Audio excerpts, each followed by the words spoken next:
හොඳයි ආයුබෝවන් අපි සාකච්ඡා කරන්නේ 2021 උසස් පෙළ ළමයින්ගේ කල්බදු සම්බන්ධ ප්‍රමිතිය අපි කතා කරගෙන තිබුණේ. ඒකේ දෙවැනි දේශනේ අපි අද දිනේ සාකච්ඡා කරන්නේ. උදේ පැය දෙකක් අපි සාකච්ඡා කළා. ඒකේ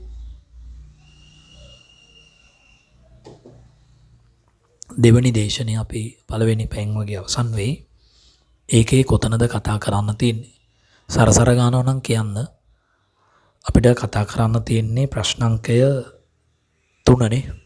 ටියුට් එකේ ප්‍රශ්නාංකය 3 කියන එකට එන්නේ. 3 ඒක බලන්න ප්‍රශ්න ටික කරලා නෝට් එක සම්පූර්ණයෙන් කියවන්න තියෙනවා. සුනිමල් සමාගමේ කල්බදු කිවිසුමක් යටතේ පහත වත්කම් ලබාගෙන ඇති කියලා තියෙන්නේ. ලබාගෙන ඇත. ඒ තුලින් අඩු වටිනාකම් කල්බද්ද හඳුනා ගන්න.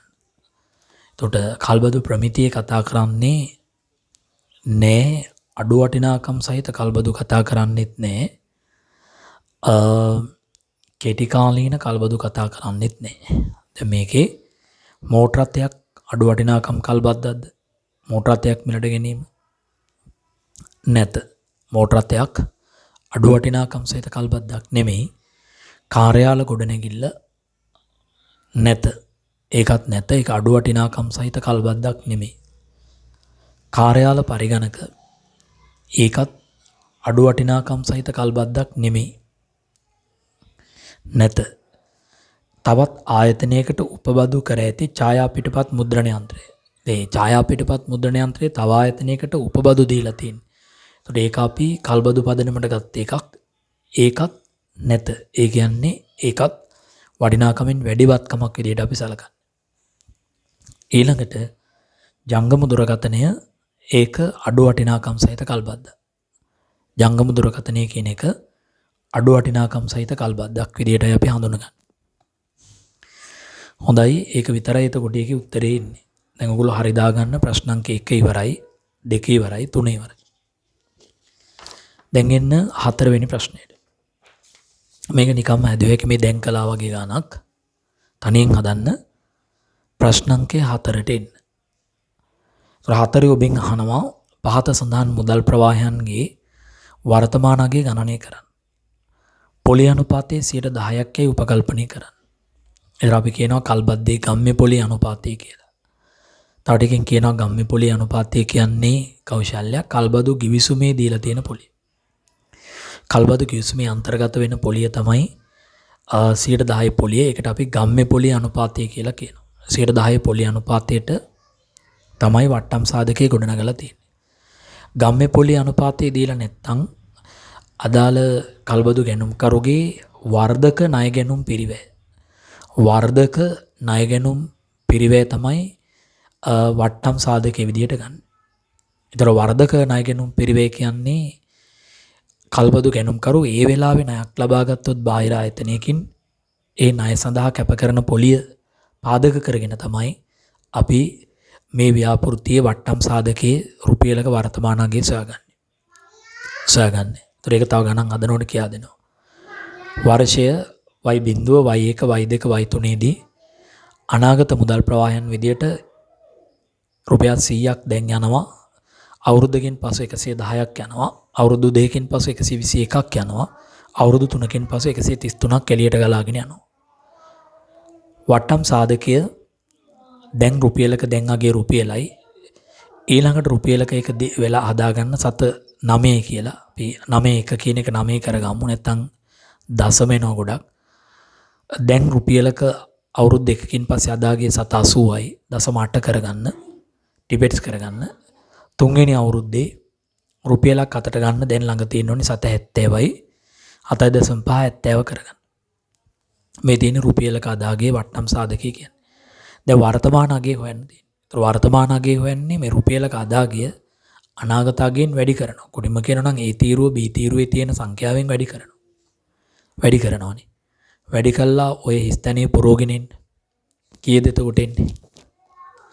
A තීරුවේ තියෙන අනාගත අගය B තීරුවේ තියෙන වර්තමාන අගය AB වර්තමාන අගය මෙතන හොයන්නේ වර්තමානගේ හොයන්නේ. ඒතර මේ අනාගතගේ රුපියල් 100, අනාගතගේ රුපියල් 110, අනාගතගේ රුපියල් 121, අනාගතගේ රුපියල් 133. මේ තියෙන රුපියලක අදාගය අද රුපියලක අදාගේ රුපියලයි. අවුරුද්දකින් පස්සේ අතට ගන්න රුපියලක අදාගේ සත 90යි. අවුරුදු දෙකකින් පස්සේ රුපියලක අතට ගන්න රුපියලක අදාගේ සත 80යි. අවුරුදු 3කින් පස්සේ අතට ගන්න රුපියලක අදාගේ සත 70යි. මේ තියෙන්නේ අවුරුදු 1කින් පස්සේ රුපියලක අදාගයන්. රුපියලක අදාගයන්. වර්තමානගේ වන්න මේකෙන් වැඩි කරනවා. 100 වැඩි කිරීම 100යි.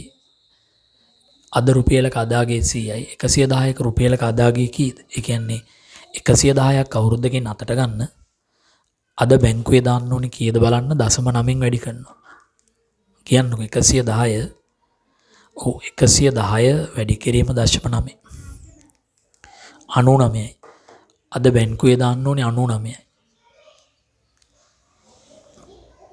99. 121ක් අතට ගන්න අද බැංකුවේ දාන්න ඕනේ කීයද? 121ක් අවුරුදු 3කින් පස්සේ අතට ගන්න අද බැංකුවේ දාන්න ඕනේ මේවා දැන් අපි කරලා තියෙන්නේ 96යි 780ක්. රුපියල් 96යි 780ක්. ඊළඟට 133 වැඩි කරන්න 0.7න්. 133 වැඩි කරන්න 0.7න් 93.1යි. 93යි. 93යි 710යි. 7.2 මේ 7.2. මේ තියෙන්නේ මේ සෑම රුපියලකම තියෙන අදාගය. එතකොට කොටින්ම කියනවා නම් අද රුපියල් 100ක් බැංකුවේ දැම්මොත් අදම රුපියල් 100ක් ගත්තේ. අද 99ක් බැංකුවේ දැම්මොත් අවුරුද්දකින් පස්සේ 110ක් අතට ගත්තේ. අද රුපියල් 96.780ක් බැංකුවේ දැම්මොත් අවුරුදු 3කින් පස්සේ 121ක් ගත්තේ. අද 93.710ක් බැංකුවේ දැම්මොත් අවුරුදු 4කින් පස්සේ රුපියල් 133ක් ගන්න පුළුවන්. මේ තියෙන අනාගතයන්, මේ තියෙන අදාගයන්, මේ දෙක අතර වෙනස තමයි පොලිය. පොලිය කීයද කියලා අහනවා. පොලිය. මේ 100යි මේ 100 අතර වෙනස මෙතන පොලියක් නෑ. 99 110 අතර වෙනස. කීයද පොලිය? 110 තුල 99 අයින් කළොත් රුපියල් 11ක පොලියක් ගැබ් වෙලා තියෙනවා. මෙතන 121කින් 96.780ක් අඩු කරන්න 121කින් අඩු කළා 96.780 එතන එනවා 24.720ක්. මෙතන 133න් 93.710ක් අඩු කරන්න. එතකොට 133න් අඩු කළා 93.710. ඒතර ඕන කෙනෙකුට තේරෙනවා 39.90ක පොලියක් තියෙනවා. ඒක තමයි මම ඒ ගානෙන් බලාපොරොත්තු වෙන්නේ. දැන් ඔය අපි හැදුවේ අභ්‍යාසංක 4. මේවා රිලීසි දේවල්. දැන් ඉතින් කල්බදු ඕන තරම් හදන්න පුළුවන් කෞශල්‍ය. ඔන්න බලන්නකො වෙන දේ තව ටික. හොඳයි දැන් අපි එමු අභ්‍යාසංක.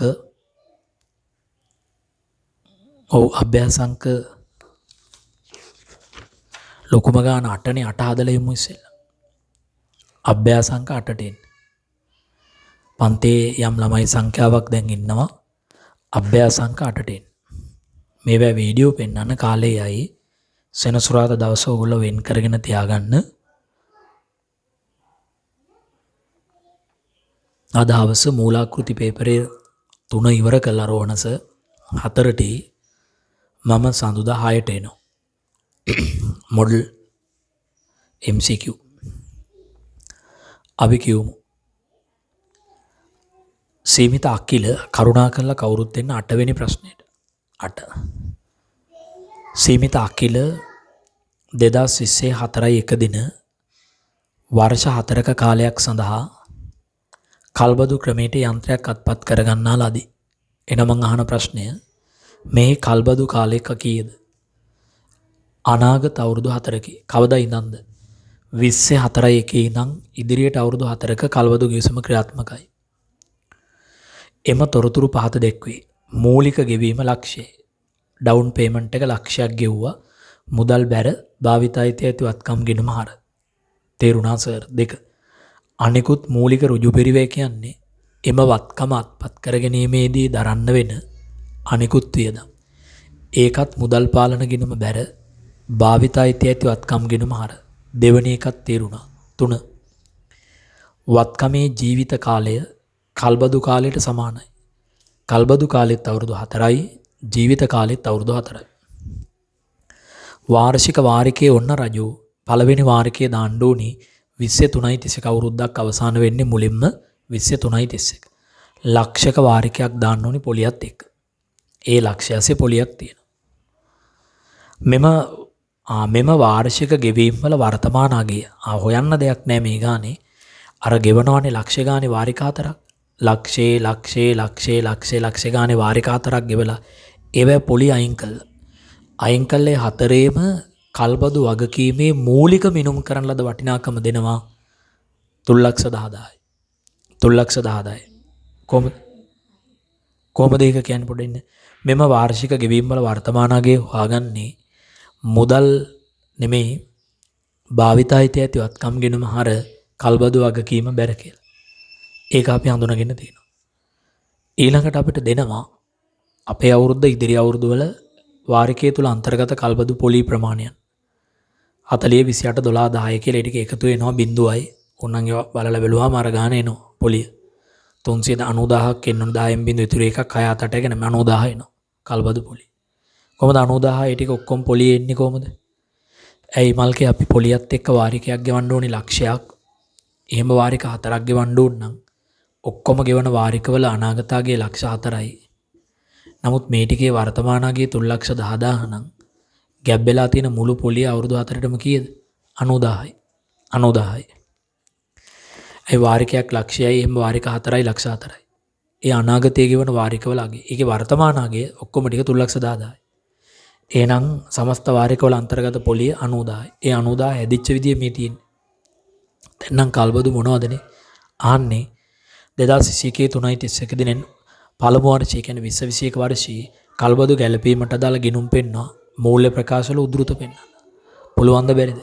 අපි කලින් මේදෝ ගන්නටත් වඩා ලේසි. පුළුවන් ද බැරිද? ඕනේ කියන්නේ පුළුවන් ද බැරිද? පුළුවන් දැන් හදන්නේ න ะ.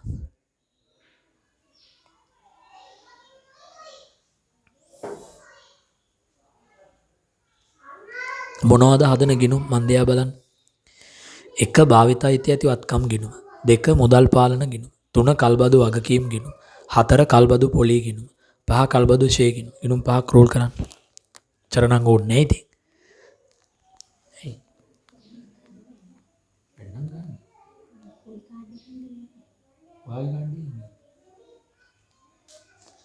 එතකොට ඒකින් කියන්න. මේක නේද? අනගේ. ඔව්.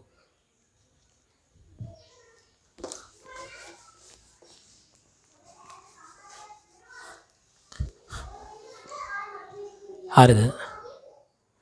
භාවිතයිතය ඇති වත්කම් ගිණුම භාවිතයිතය ඇති වත්කම් ගිණුම මුදල් පාලන ගිණුම කල්බදු වගකීම් ගිණුම කල්බදු පොලි ගිණුම විතර ගිණුම් නම් ඕනේ කල්බදු ෂේ ගිණුම ෂේපාඩිමාදී වගේමයි අපේ කවුද කෞශල්‍ය අවුරුද්ද හඳුනා ගැනීමයි මුලින් කරන්න ඕනි. අවුරුද්ද හඳුනා ගැනීමයි මුලින් කරන්න ඕනි. එතකොට පුතේ මේ ගානේ අවුරුද්ද ළමයි අහගෙන ඉන්නවා නම් 2024 එකෙන් පටන් අරන් ඉවර වෙන්නේ 2021 3.31. මේක තමයි ගිණුම් වර්ෂය. මේක කෙටියෙන් කියන්නේ 2021 වර්ෂය කියලා. මේ තියෙන්නේ භාවිත අයිතිය ඇති වත්කම් ගිණුම. භාවිත අයිතිය ඇති වත්කම් ගිණුම. භාවිත අයිතිය ඇති වත්කම් ගිණුම. මේ මුදල් පාලන ගිණුම. මුදල් ගිණුම කියන්නේ මුදල් පාලන ගිණුම. මේ කල්බදු වගකීම් ගිණුම. කල්බදු වගකීම් ගිණුම. මේවා නිකන් පොඩි ළමයින්ටත් තේරෙනවා අප්පදේ. කල්බදු වගකීම් ගිණුම. මේ කල්බදු පොලි ගිණුම. මේක ලාභ ගිණුමට යනවා. කල්බදු පොලි ගිණුම. මේ කල්බදු ෂේ කල්බදු මොනවද මේ ගන්නේ? යන්ත්‍රද කල්බදු යන්ත්‍ර කල්බදු යන්ත්‍ර ෂේ ගිණුම. එහෙම නැත්නම් මේක භාවිතයිතේ ඇතිවත්කම් ශේගිනුම භාවිතයිතේ ඇතිවත්කම් ශේගිනුම භාවිතයිතේ ඇතිවත්කම් පොලීගිනුම කල්බදු පොලීගිනුම කල්බදු ශේගිනුම මේ ගිනුම් දෙක අවශ්‍ය නැහැ. ඉතින් ලාභ ගිනුමට නෙමෙයි කෙලින්ම දාන්න තියෙන්නේ. දැන් පළවෙනි එක තමයි බෝඩ් එක දිහා බලන්න. අපි ලක්ෂයක් ගෙවනවා. මන් දිහා බලන්න. අපි ලක්ෂයක් ගෙවනවා අවුරුද්ද මුලදී වත්කමක් ගන්න මොන වැන්ද මුදලේ. ඒක මුදල් බැර භාවිතයිතේ ඇතිවත්කම් ගිනුම හර. එහෙනම් 4යි 1 භාවිතයිතේ ඇතිවත්කම් ගිනුමට හර වෙනවා මුදල් කියලා ලක්ෂය. මුදල් ගිනුමට බැර වෙනවා 4යි 1 භාවිත අයිතිය ඇතිවත්කම් කියලා ලක්ෂය. ඕනම ළමයෙකුට පළවෙනි ජන සටහන තේරුණා. මේකට අපි කියන්නේ ඩවුන් පේමන්ට් එක. ඒ ඩවුන් පේමන්ට් එක ළමයි අහගෙන ඉන්නවද? ඔව්ද? මුදල් පාලන ගිණුම බැර සරණිට තේරුණාද? භාවිත අයිතිය ඇතිවත්කම් ගිණුම හර. මේ ඩවුන් පේමන්ට් එක මූලික ගෙවීම. මේ වත්කමේ පිරිවැය හොයා ගන්න හදන්නේ. 2. අනෙකුත් ඍජු ගෙවීම් කියන්නේ සවි කිරීම හෝ ඉංජිනේරු ගාස්තු හෝ බෑමේ පැටවීමේ කුලී හෝ බ්‍රෝකර් ගාස්තු හෝ එහෙම නැත්නම් සරණි මොන හරි තවත් ලීගල් පීස් නෛතික ගාස්තු වගේ දේවල් 50000ක් මුදලින් ගෙවලා. ඒක මුදල් බැර හරිද? ඒකත් භාවිත අයිතිය ඇතිවත්කම් ගිණුම හර. භාවිත අයිතිය ඇතිවත්කම් ගිණුමට හර කරන්න මුදල් කියලා මුදල් පාලන ගිණුමට බැර කරන්න 50000ක් භාවිත අයිතිය ඇතිවත්කම් කියලා. ඔන්න තේරුණා. භාවිත අයිතිය ඇතිවත්කම් ගිණුම හර මුදල් පාලන ගිණුම. එන 1,50,000ක්ම මුදලින් දීලා අරන් තියෙනවා. ඊළඟට අපි ගිවිසුම් ගහනවා. නෑ මේ ඉස්සෙල්ලාම 8 හදන්නේ. දැන් කොයිද හිටියේ? ඉස්සෙල්ලාම 8 හදලා තමයි 5 හදනවා කිව්වේ. 8 හදලා තමයි 5 හදනවා කිව්වේ. දැන් 8ට ඉන්න. 8 ඉස්සෙල්ලා හදන්න කිව්වේ. මේ ප්‍රශ්නේ අහන්න ළමයා. දැන් දාවේ. එතකොට ඊළඟට ලක්ෂය ගානේ වාරික 4ක් ගෙවනවා. ඒ ගෙවන වාරිකවල වර්තමානාගේ ඕනනම් හොයන්න පුළුවන්. හොයන්න පොලි අනුපාතයෙන් අවදමනය කරන්න ඕනේ. නමුත් අපිට දීලා තියෙනවා කල්බදු වගකීමේ මූලික මිනුම් කරන ලද වටිනාකම. කල්බදු වගකීමට මොනවද එන්නේ කියලා මම අද යට ගැහුවා. තව ටිකකින් කියා දෙනවා කල්බදු වගකීමට එන්නේ ගෙවන ස්ථාවර වාරිකවල පොලි නැති අගේ.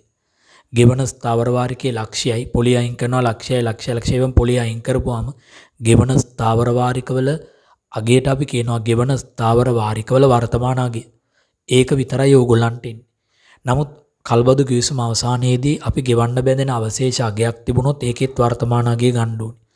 විචල්්‍ය කල්බදු අනුපාත ගෙවන ටිකක් තිබුණොත් විචල්්‍ය කල්බදු වාරික ටිකක් ඒවත් වර්තමාන අගේ. ඒ වගේම අපි දඩ මුදලක් ගෙවුවොත් ඒ දඩ මුදලත් කල්බදු වගකීම් වලට වැටෙනවා.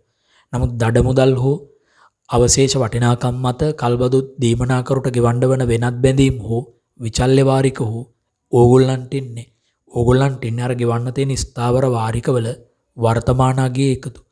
ඒකට අපි කියනවා මූලික මිනුම් කරන ලද වටිනාකම.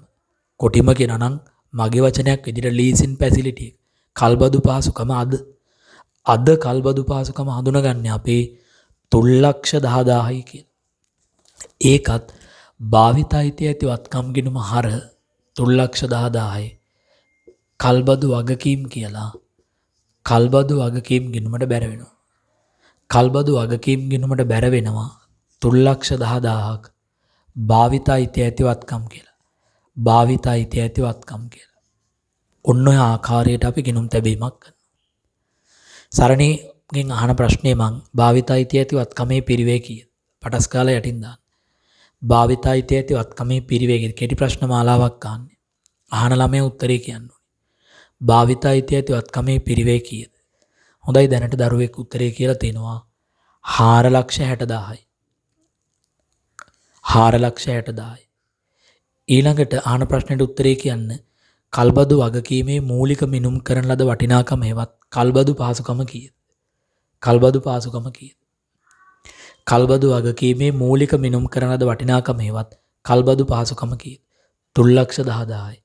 ඒකට කියනවා මල්කි තව නමක් ගෙවන වාරිකවල වර්තමාන අගේ කියලා. ගෙවන වාරිකවල වර්තමාන අගය. හරි. දැන් හරි. ඩවුන් පේමන්ට් එකේවත් මූලික ගෙවීම කීයද? ඩවුන් පේමන්ට් එකේවත් මූලික ගෙවීම කීයද? මේ ගානේ. කල්බදු වත්කමේ පිරිවැය තුල අන්තර්ගත වෙන මූලික ගෙවීම කෞශල්‍ය ලක්ෂ්‍යයි. අනෙකුත් ඍජු ගෙවීම කීයද? කල්බදු වත්කමේ පිරිවැය තුල අන්තර්ගත වන අනෙකුත් ඍජු ගෙවීම කීයද? අනෙකුත් ඍජු ගෙවීම කීයද? අනෙකුත් ඍජු ගෙවීම කීයද? 50000යි. සරණි මේ ගානේ නැති නමුත් තව එන්න පුළුවන් කල්බදු වත්කමේ පිරිවැය කොටසක් තිබේ. ඒ තමයි මෙම වත්කම අවුරුදු 4කින් පස්සේ ගලවා ඉවත් කරන අගේ වර්තමාන අගය. ඒක මේ ගානේ කීයද? මෙම වත්කම අවුරුදු 4කින් පස්සේ ගලවා ඉවත් කිරීමේ පිරිවැයේ වර්තමාන අගය කීයද? ඒක මේ ගානේ නෑ කියන්නේ බිඳුවයි. එහෙනම් මේ වත්කමේ ගලවා ඉවත් කිරීමේ පිරිවැයේ වර්තමාන අගයක් නෑ කියන්නේ ඒක බිඳුවයි. ඒ අගයක් තිබුණා නම් ඒකත් වත්කමේ පිරිවැයට එකතු කරනවා. එහෙම අගයක් නෑ.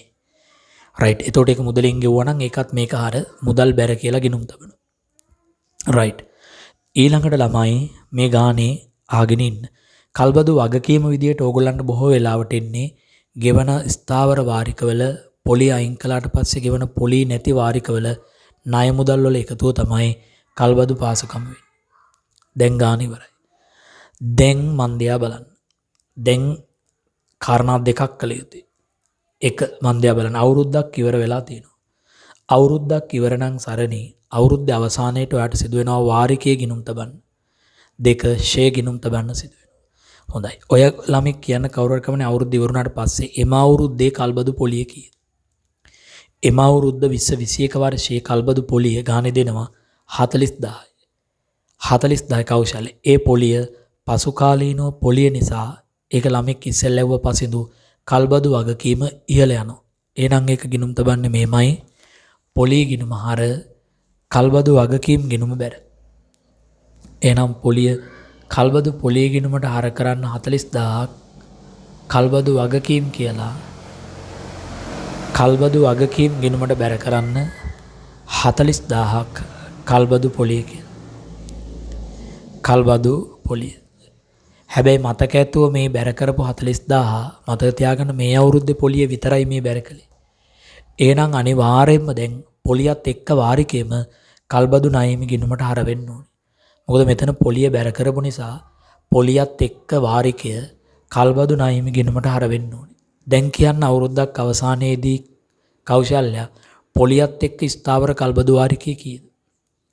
මේ ගානේ කියනවා පොලියත් එක්ක ස්ථාවර කල්බදු වාරිකය කීයද? ලක්ෂයයි. ඒ ලක්ෂය දැන් මුදලින් ගෙවනවා. එහෙනම් මෙන්න මුදල් පාලන ගිණුම බැර කල්බදු ණයමි කියලා කල්බදු වගකීම් කියලා කල්බදු වගකීම් ගිණුමට හර වෙනවා. ලක්ෂයක් හර වෙනවා මුදල්. මතක තියාගන්න මේ ලක්ෂයත්සේ තියෙන 40000ක් ගෙව්වේ පොලියට. එහෙනම් ණය මුදල ගෙව්වේ 60000යි. හරිද? ඒකනේ. කවුද දන්නේ දැන් මේ?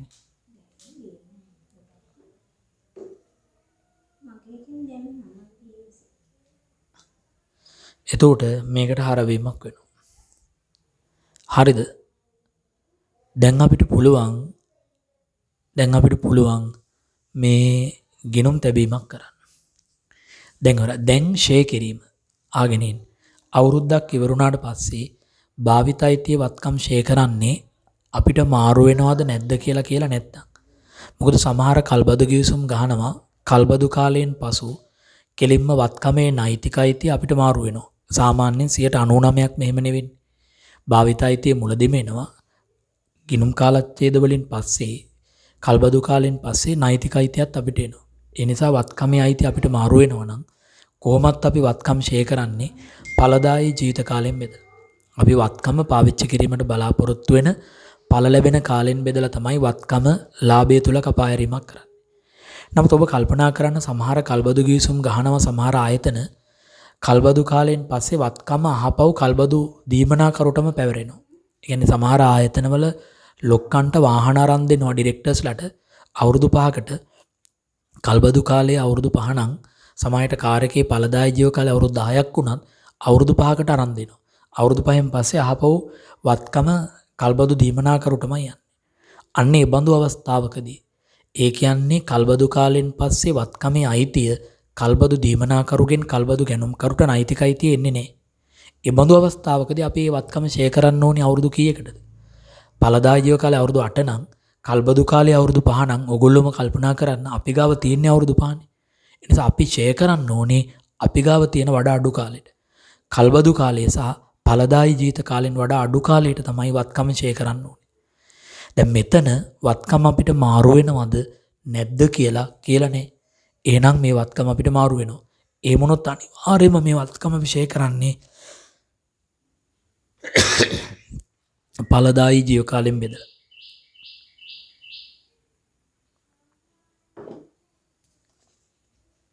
දැන් මේ වත්කමේ පිරිවැය කීයද සුන්බුන් කීයද පළදායි ජීව කාලය කීයද? එතකොට මේ ගානේ පැහැදිලිව කියනවා මේ වත්කමේ පිරිවැය මෙතන දැන් තියෙනවා. කියන්නකො පිරිවැය කීයද? 4,60,000යි. එහෙනම් මේ වත්කමේ පිරිවැය 4,60,000යි. 4,60,000 බෙදන්න මේ වත්කමේ කල්බදු කාලයේ පළදායි ජීව කාලය දෙකම සමානයි 4න් බෙදන්න සඳුමිනි. සඳුමිනි දැන් ඇවිල්ලා තියෙනවා. එතකොට 4,60,000 කලින් එක ඉතින් දාන්න ටිකක් කල්යයි දැන් 4,60,000 4න් බෙදන්න. එයන උත්තරේ එනවා 1,15,000යි. 1,15,000යි ෂේ ටිකේ. ඒ අනුව ඒ ෂේ ගිණුම් තබනවා අපි ෂේ ගිණුම හර. මේ ෂේ ගිණුමට හර වෙනවා භාවිතයිත ඇති වත්කම් සමුච්චිත ෂේ කියලා. භාවිතයිත ඇති වත්කම් සමුච්චිත ෂේ කියලා සමුච්චිත ෂේ ගිණුමට බැර වෙනවා. සමුච්චිත ෂේ ගිණුමක් ඕනේ නැහැ. ඒ ගිණුම මේ වත්කමේ පිරිවෙන් අඩු කරලා ශේෂපත්‍රේ පෙන්නනවා. එච්චරයි. ෂේ ගිණුමට හර කරන්නේ 1,15,000ක් සමුච්චිත ෂේ. දැන් හරි දැන් මේ ගිණුම ලාභ ගිණුමට යනවා. එතකොට ඒක ඉවරයි. මෙන්න මේ ගිණුම ලාභ ගිණුමට යනවා. ලාභ ගිණුමේ කොතෙන්ටද යන්නේ? මූල්‍ය වියදම් වලට. ඊළඟට යන්ත්‍ර ෂේ ගිණුම ලාභ ගිණුමට යනවා. යන්ත්‍ර නිසා ඒක යනවා නිෂ්පාදන පොදුකාර්ය පිරිවැය වලට. නිෂ්පාදන ගිණුමක් නැත්තම් පරිපාලන වියදම් වලට යනවා. භාවිතයිත ඇති ෂේ කියලා යන්ත්‍ර නිසා. මෝටර රථ නම් බෙදා හැරීමේ වියදම් වලට යනවා. හරිද? ඒවා සාමාන්‍ය විදියට ණය පොලී ලාභ ගිණුමට එනවා, ෂේ ලාභ ගිණුමට එනවා. මෙන්න මේ භාවිතයිත ඇති වත්කම් ගිණුම මූල්‍ය තත්ත්ව ප්‍රකාශනයේ පිරිවෙන් මෙතෙක් ෂේ අඩු කරලා ධාරණාගේ යනවා. මෙන්න මෙතන තමයි ඊළඟට එන්නේ මේ කල්බදු වගකීම් ගිණුම. අන්න ඒක මට කියන්න කීයද කියලා. ඊට පස්සේ මූල්‍ය ප්‍රකාශන වල පෙන්නනවා. එතකොට 4,50,000යි මුළු වගකීම. නමුත් 4,50,000න් ඕන කෙනෙක් දන්නවා 1,00,000ක් අඩු වුණොත් 2,50,000යි. ඒ 2,50,000 කියන්නේ ඉස්සරහට ගෙවන්න තියෙන වාරිකවල පොලී නැති වටිනාකම. මේ ඉස්සරහට ගෙවන්න තියෙනවා දැන් වාරික 4න් එකක් ගෙවුවා නම් තව වාරික 3ක් තියෙනවා. ඒ වාරික 3ේ ණය මුදල තමයි මේ තියෙන්නේ 2,50,000. 2,50,000 කියන්නේ ඉස්සරහට ගෙවන්න තියෙන වාරික මුදල් වල ණය කොටස. පොලී කොටස නෙමෙයි මේ. හැබැයි මේ ණය කොටසේ ඊළඟ අවුරුද්ද ගෙවන්න තියෙන මෙතන තියෙනවානේ වාරිකයේ ලක්ෂයයි පොලිය 28000යි.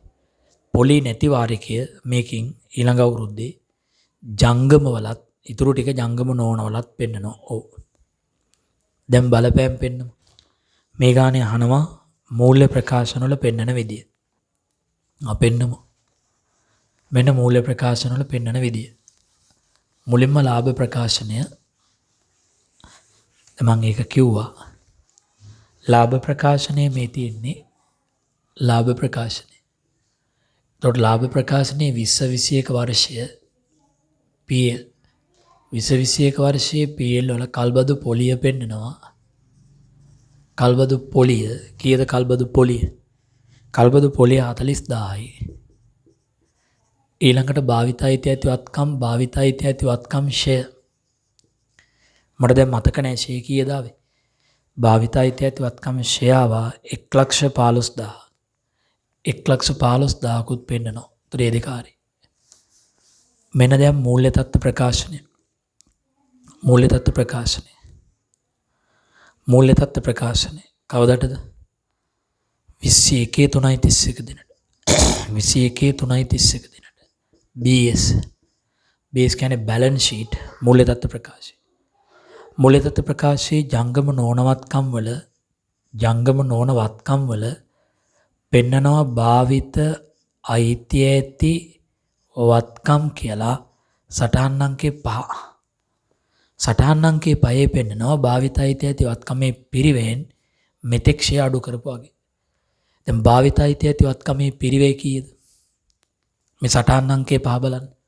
මෙන්න මෙතන සටහන් අංකේ 5 මේ සටහන 5.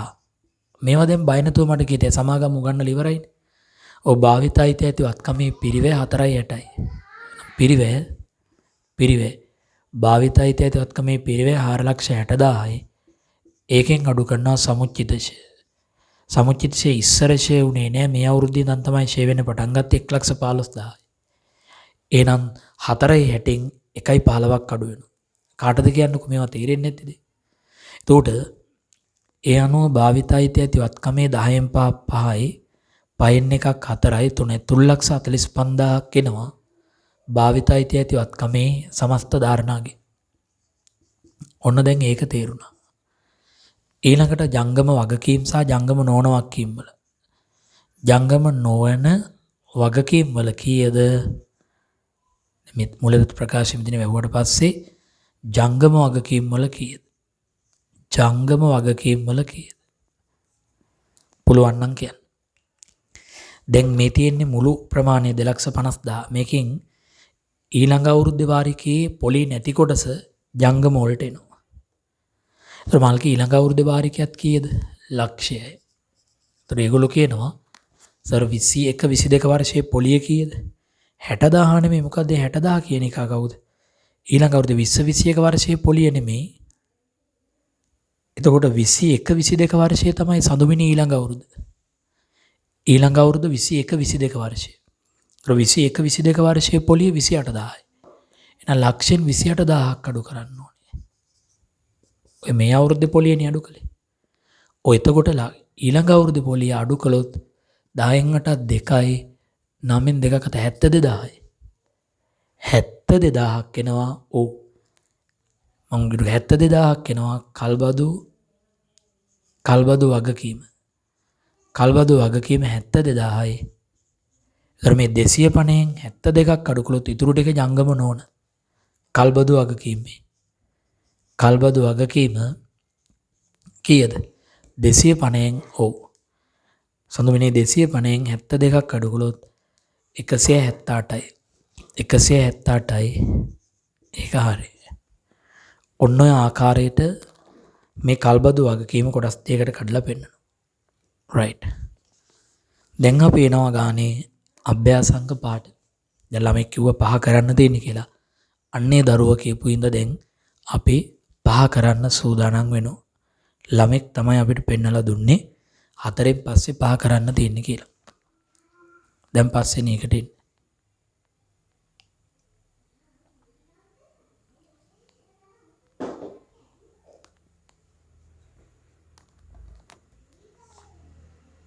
හරිනේ. 4න් පස්සේ නේකට එන්න. දැන් අපි 5 වෙනි ගාන කියමු. මේක ඕනනම් ෆොටෝ ගහ ගන්න ඕනේ ඇයිට ෆොටෝ ගහ ගන්න පුළුවන්. ෆොටෝ. එතකොට ඉක්මන් කරන්න මොකද කල්බදු ආයි තව දවසකට තියාගන්න බෑ. මේක නෝට් එක කියවලා ඒක පර්ෆෙක්ට් ඉවර කරගන්න ඕනේ. හරිනේ. දැන් අපි එමු අභ්‍යාසංග පාඩ. කියවන්න. සීමිත සහිත. ඔයගොල්ලෝ කොහොනේ ඇහෙනවා කියලා. සීමා සහිත පීපල්ස් ලීසින් සමාගමෙන් 2024 දින සීමිත දිනපාල සමාගම කල්බදු ගිවිසුමක් යටතේ යන්ත්‍රයක් ලබා ගත්තේ. එතකොට අපි හිතන්න ඕනි කවුද? දිනපාල සමාගමෙන් කල්බදු ගිවිසුමක් යටතේ සීමා සහිත පීපල්ස් ලීසින් සමාගම අපි තමයි දිනපාල සමාගම. දිනපාල සමාගම කල්බදු ගිවිසුමක් යටතේ යන්ත්‍රයක් පීපල්ස් ලීසින් එකෙන් ගන්නවා. කවද්ද ගන්නේ? 24යි එක. කවුද කල්බදු දීමනාකරු? පීපල්ස් ලීසින් සමාගම. කවුද කල්බදු ගැනුම්කරු? දිනපාල සමාගම. දිනපාල සමාගම ඔබ කියලා හිතන්න. ඔබ මේ කල්බදු ගිවිසුම ගහන්නේ මෙන්න මෙහෙමයි. කල්බදු කාලය අවුරුදු 5කට වාරික ගෙවන්න පොරොන්දු වෙනවා. මූලික තැන්පතුව කියන්නේ ඩවුන් පේමන්ට් එක ලක්ෂ 2යි. ඒ වෙලෙම අතින් ලක්ෂ 2ක් ගෙවනවා. ඉතිරි මුදල වාර්ෂික වාරිකයක් ලක්ෂ 6 බැගින් වාරික 5කින් ගෙවනවා. හැබැයි ඉතිරි මුදල අපි ගෙවන්නේ අවුරුද්දකට වාරිකයේ ටිකක් සැරයි ලක්ෂ 5යි. එහෙම ලක්ෂ 6 ගානේ වාරික 5ක් දානවා. ඒ කියන්නේ අනාගත වාරිකයක අගය තමයි ලක්ෂ 6. ඒ වගේ වාරික 5ක් කියන්නේ පොලියත් එක්ක ලක්ෂ 30ක් කල්බදුකාරයාට ණය වෙනවා. සෑම වාරිකයක්ම වර්ෂය අග ගෙවිය යුතුයි. ඵලදායී ජීව කාලය අවුරුදු 5යි. නොගෙවූ කල්බදු ගෙවීමෙහි වර්තමාන අගය ලක්ෂ 18 යන්න අර කල්බදු වාරිකවල වර්තමාන අගය අපි හොයන්න දෙයක් නැහැ. හැම වාරිකයකම අනාගත රුපියලක වර්තමාන අගයෙන් වැඩි කරලා ඒ ටික ඔක්කොම අදාගයට අරගෙන තියෙනවා ලක්ෂ 18යි කියලා. මම අහන්නම් ළමෙක්ගෙන් ප්‍රශ්නයක්. පුළුවන් නම් උත්තරය කියන්න. මුළු කල්බදු පොලිය කීයද? නිකන් ඇහුවේ. මුළු කල්බදු පොලිය කීයද අවුරුදු 5ටම? නිකන් ඔය තැකි ටක් ගාලා මුළු කල්බදු පොලිය. මුළු කල්බදු පොලිය කීයද? අයියෝ කියන්නකෝ. අපි ගෙවන වාරිකයක් කීයද පොලියත් එක්ක? ලක්ෂ 6යි. එහෙනම් ලක්ෂ 6 වැඩි කළොත් ලක්ෂ 5න් අපි කොච්චර ගෙවන්න තියෙද මල්කි? ලක්ෂ 6 ලක්ෂ 5න් වැඩි කළොත් අපි ගෙවන්න තියෙනවා ලක්ෂ 30ක්. ලක්ෂ 30ක් ගෙවන්නේ පොලියත් එක්ක නම් පොලි නැතුව ණය ටික ලක්ෂ 18 නම් එහෙනම් ලක්ෂ 30න් 300න් බොහොම හොඳයි අඩු කරන්න 3000න් 1800. ලක්ෂ 18යිනේ අපි ගෙවන්නේ. එහෙනම් කල්බදු පොලිය ලක්ෂ 12යි. ඕක තමයි කල්බදු වල හැටි අමාලි. කල්බදු වල හැටි එක තමයි ලක්ෂ 12ක් කල්බදු පොලිය. පොලිය අනුපාතය නිකන් දීලා තියෙනවා. පොලිය අනුපාතයේ 20%. කියන්නේ කල්බදු වල ණයවල පොලිය 20%යි.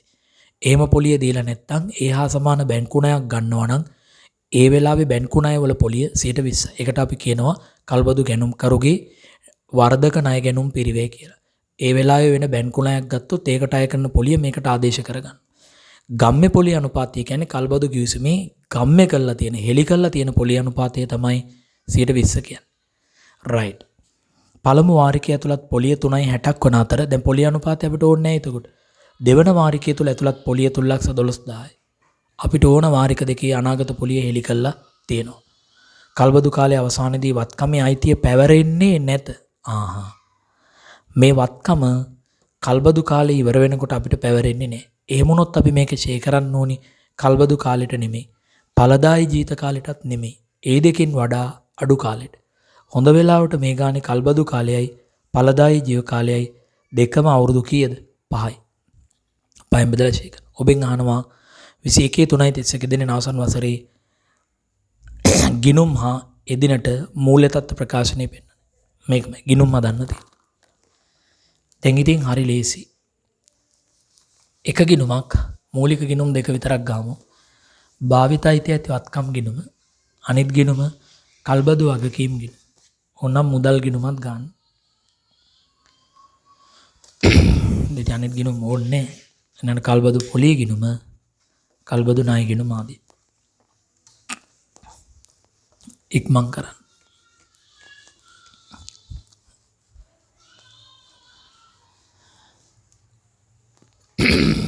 හදාගෙන යන්න. දහස් ගණනින් පුළුවන්. භාවිතයිතය ඇති වත්කම් ගිනුම, මුදල් පාලන ගිනුම, කල්බදු වගකීම් ගිනුම ආදි වශයෙන් ගිනුම්. එතකොට මේ තියෙන්නේ භාවිතයිතය ඇති වත්කම් ගිනුම. භාවිතයිතය ඇති වත්කම් ගිනුම. කල්බදු වගකීම් ගිනුම. කල්බදු වගකීම් ගිනුම. ඊළඟට මුදල් ගිනුම. මුදල් පාලන ගිනුම. දැන් ගිනුම් තබමු රුපියල් 10 ගණනින්. රුපියල් 10 ගණනින් ගිනුම් තැබීමක් කරන්න හදන්න. හරිනේ. එතකොට දැන් පළවෙනි එක ළමයි මේ බලන්න. පළවෙනි එක අපි හරියටම මූලික තැන්පතුව ලක්ෂ 2ක් ගෙවනවා. ඒක මුදල් බැර භාවිතයිතය ඇති වත්කම් ගිනුම ආර. මේකට ආර වෙනවා ලක්ෂ 2ක්. ලක්ෂ 2ක් අර වෙනවා අතරයි ඒක මුදල් කියලා. එවලෙම මුදල් ගිණුමට බැර වෙනවා ලක්ෂ 2ක්. හතරයි එක භාවිත අයිති ඇති වත්කම් කියලා. මුදල් පාලන ගිණුම බැර භාවිත අයිති ඇති වත්කම් ගිණුම අර. ඊළඟට මූලික ගෙවීම ලක්ෂ 2කට අමතරව වෙන මුකුත් ගෙවන්නේ. එහෙනම් කල්බදු වගකීම. කල්බදු වගකීම අපි ලක්ෂ 2 දහස් ගණනින් හැදුවොත් බිඳුව අයින් කරනවා. ඒතර 200යි 200යි. ඊළඟට මූලික ගෙවීම හෝ අනිකුත් ඍජු ගෙවීම නේ ලීසින් කරනවා. ලීසින් ෆැසිලිටි එක 1800යි. 1800 භාවිත අයිති ඇති වත්කම් ගිණුම හර කල්බදු වගකීම් කියලා කල්බදු වගකීම් ගිණුම බැර අවුරුද්ද පාදයේදී මේ y බිඳුවේදී මේ දැන් ඒ කියන්නේ මේ දැන් කියන්නේ 2020 4යි එක කියන්නේ මේ දැන් y බිඳුව 2021 3.31 කියන්නේ y එක පළමු වසර අවසානයේ මේ දැන් තමයි අපි ගිණුම් තබන්නේ. එහෙනම් දැන් කල්බද්දේ වගකීමේ සමස්ත වටිනාකම 1800 ලීසින් පෙසිට ඒක භාවිත අයිති ඇති වත්කම් ගිණුම හර කල්බදු වගකීම් ගිණුම් බැර 1800යි භාවිත අයිති ඇති වත්කම් කියලා. මොන ලේසි වැඩක්ද බලන්නකෝ. මොන ලේසි වැඩක්ද බලන්නකෝ. ඊළඟට මොකද කරන්නේ? ඊළඟට කරන්නේ අවුරුද්දක් ඉවරයි. ඉතින් අවුරුද්දක් ඉවර නම් පොලිය ගිණුම් තබනවා, ෂේ ගිණුම් තබනවා ඔච්චරයි. පළමු අවුරුද්දේ කල්බදු පොලිය කීයද? පළමු වාරයක තුල ඇතුළත් පොලිය 360යි. ඒ පොලිය ගිණුම හර කල්බදු ණයෙම ගිණුම් බැර. මේකට බැර වෙනවා 360ක් පොලිය කියලා. මොන ඒකත් ඉවරයි. ඔන්න දැන් පොලිය බැර කළා. දැන් පළවෙනි අවුරුද්දේ වාරිකය දාන්න ඕනේ. දැන් අවුරුද්ද ඉවර නම් y එකට වාරිකයක් දාන්න ඕනේ කීයද? පොලියත් එක්ක හැම වාරිකයක මගේ 600යි. 600ක වාරිකය ගෙවුවා. ඒක මුදල් පාලන ගිණුම බැර මේ මුදල් පාලන ගිණුම් බැර කල්බදු වගකීම් කියලා කල්බදු වගකීම් ගිණුමට ආර වෙනවා. 600ක් මුදල් කියලා එච්චරයි. හරිනේ? දැන් මේ ගිණුම තුලනය කළ ශේෂ ඉදිරියට ගන්න. මේක තුලනය කළ ශේෂ ඉදිරියට ගන්න. මේක තුලනය කළ ඉදිරියට ගන්න. ලාභ ප්‍රකාශනයේ උද්ෘතයේ මේ තියෙන්නේ ලාභ ප්‍රකාශනය. තප්පරෙන් හදාගෙන යන්න ඕනේ දැන්. කල්බදු විශේෂඥයින් දැන් ඉන්නේ ඔබ ඉදිරියේ. මේ තියෙන ලාභ ප්‍රකාශනය. මේ අවුරුද්ද සඳහා ලාභ ප්‍රකාශනය. මේකට හර වෙනවා ಜಾති දෙකක්. එකක් කල්බදු පොලිය. කල්බදු පොලිය කීයද පොලිය? කල්බදු පොලිය පළවෙනි අවුරුද්දේ කල්බදු පොලිය මේ තියෙනවා 360යි. ඒක ලාභ ගිණුම හර කල්බදු ණයෙම ගිණුම් බැර. එහෙනම් කල්බදු පොලිය 360යි. සඳුමනේ හරිද? ඊළඟට කල්බදු ෂේ භාවිතයි තියෙති වත්කමේ දැන් පිරිවේ කීයද? 1800ට 200ක් එකතු කළොත් භාවිතයි තියෙති වත්කමේ W1 පිරිවේ 2000යි. ඕකෙන් සුන්බුන් අඩු කරන්න. මෙගානේ සුන්බුන් තියද? මෙගානේ සුන්බුන් නේ. එනම් පිරිවෙන් සුන්බුන් අඩු කළා බිඳුවයි බෙදෙනවා ඵලදායි ජීවිත කාලය. ඵලදායි ජීවිත කාලය දීලා නේ. අදීලා තියෙන අවුරුදු 5යි. එහෙනම් මේක 5ෙන් බෙදෙනවා. එහෙනම් ඵලදායි ජීවිත කාලය 5යි. ඒ අනුව කල්බදු වත්කමේ ෂේනවා 2000 බෙදීම 400යි. අමාලි කල්බදු වත්කමේ ෂේ 400. එන එකත් ලාභ ගිණුමට ආර වෙනවා 400 ඉච්චරයි. දැන් මූල්‍ය තත්ත්ව ප්‍රකාශනය පෙන්වන්නේ කොහොමද? මෙන්න. ඒව නිකන් මාර වේගයෙන් පුළුවන් දැන්නේ. 2021 3.31 දිනට මූල්‍ය තත්ත්ව ප්‍රකාශය. ජංගම නොවනවත්කම්. ජංගම නොවනවත්කම් වල පෙන්වන්න ඕනේ භාවිත අයිති ඇති වත්කමේ ධාරණාගය. එනම් මෙන්න භාවිත අයිති ඇති වත්කම. භාවිත අයිති ඇති වත්කමේ ධාරණාගය. භාවිත අයිති ඇති වත්කමේ සමස්ත ධාරණාගය සටහන් අංකේ 5 කියලා ඔකට එන්නේ. කීයද ධාරණාගය පුළුවන් නම් කියන්න. පිරිවැය මෙතනින් පෙන්නනවා 2000යි. මෙතෙක්ෂය 400යි. එහෙනම් සරණේ පිරිවැය 2000 නම් මෙතෙක්ෂය 400 නම් ධාරණාගය වෙන්නේ 1600. ධාරණාගය බානකුණගේ හැපියාගෙන දෙගිනුම් කරන්නේ කියන්නේ ලේසි වැඩක් ළමයි ඉස්සරහට. ලේසි වැඩක්. ඔය කැම්පස් ගිය ළමයිනුත් අපිට පින් දෙනවා අවුරුදු 4ෙම. අවුට් වෙලා ලෙක්චර්ලා වුණත් පස්සෙත් අපිට පින් දෙනවා. ඒ අල්ලලා දීපු හයියෙන් තමයි ගමන ගියේ සර් කියලා. හරිද? ඒක. මොකද අපේ ශිෂ්‍ය ජීවිත කාලය තුළ ඉඳන් මම උගන්වපු කෙනෙක්. විශ්වවිද්‍යාලයේ අන්තිම අවුරුද්දේ ඉඳන් අවුට් වෙලා මගෙන් බිහි වෙච්ච ගුරුවරු ඕන තරම් දෙන් ඉන්නවා. ඉස්කෝලේ O level commerce, A level commerce හරි මේක. මටත් ඉතින් මේ 60 පැනලා නැහැ තව. අඩු වයසේ ඉන්නේ. නමුත් ඉතින් අපිට ආපහු හැරිලා බැලුවාම සතුටු වෙන්න පුළුවන් අපේ ගුරු ජීවිතේ උද්ඝෝෂණ පමණක්ම නෙමෙයි වෙන දේවලුත් කරලා තියෙනවා. ඊළඟ එක සරණි. ඊළඟට ඔය ලොකු ඉස්කෝලවල වලට ආයේ මේ ළඟදිනේ. ඊට කලින් පොඩි ඒවා හිටියේ.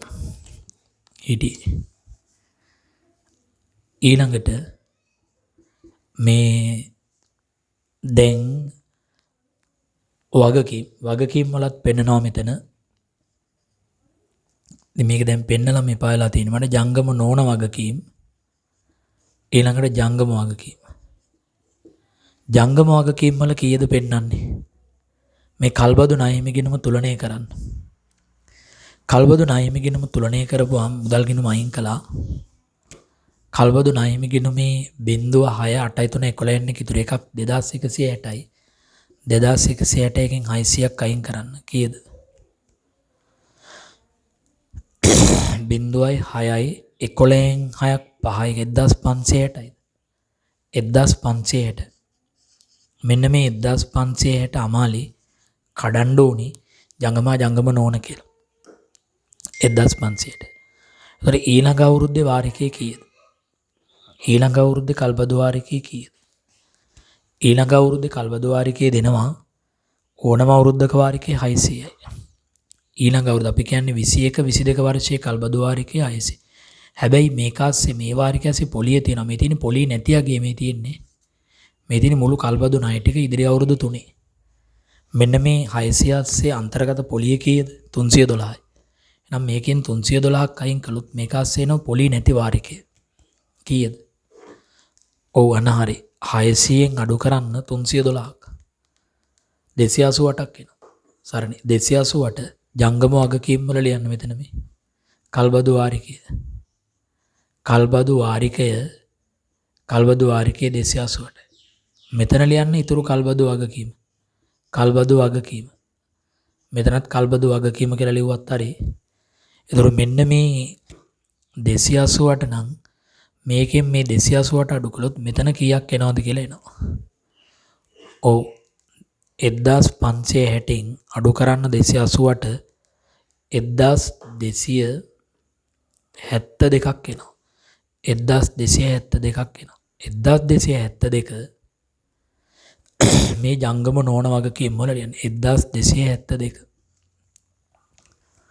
ඒතර අපි ඔය ටග් ගාලා ඇදුවේ ලොකු ගණන් ඉස්සර ඉතින් මේවට වෙලාව යනවා. එහෙම එකක් නෑ දැන් අපි එනවා තාත් අපිට අභ්‍යාස දෙකයි තියෙන්නේ 6 සහ 7. මොකද අපි ඊට පස්සේ තවත් ප්‍රමිතියකට එන්න තියෙනවා. මල්කී තව ගානක් ලියලා හදන්නත් තියෙනවා. මේ ප්‍රමිතියේ තව අතුරු පද කතා කරන්න තියෙනවා.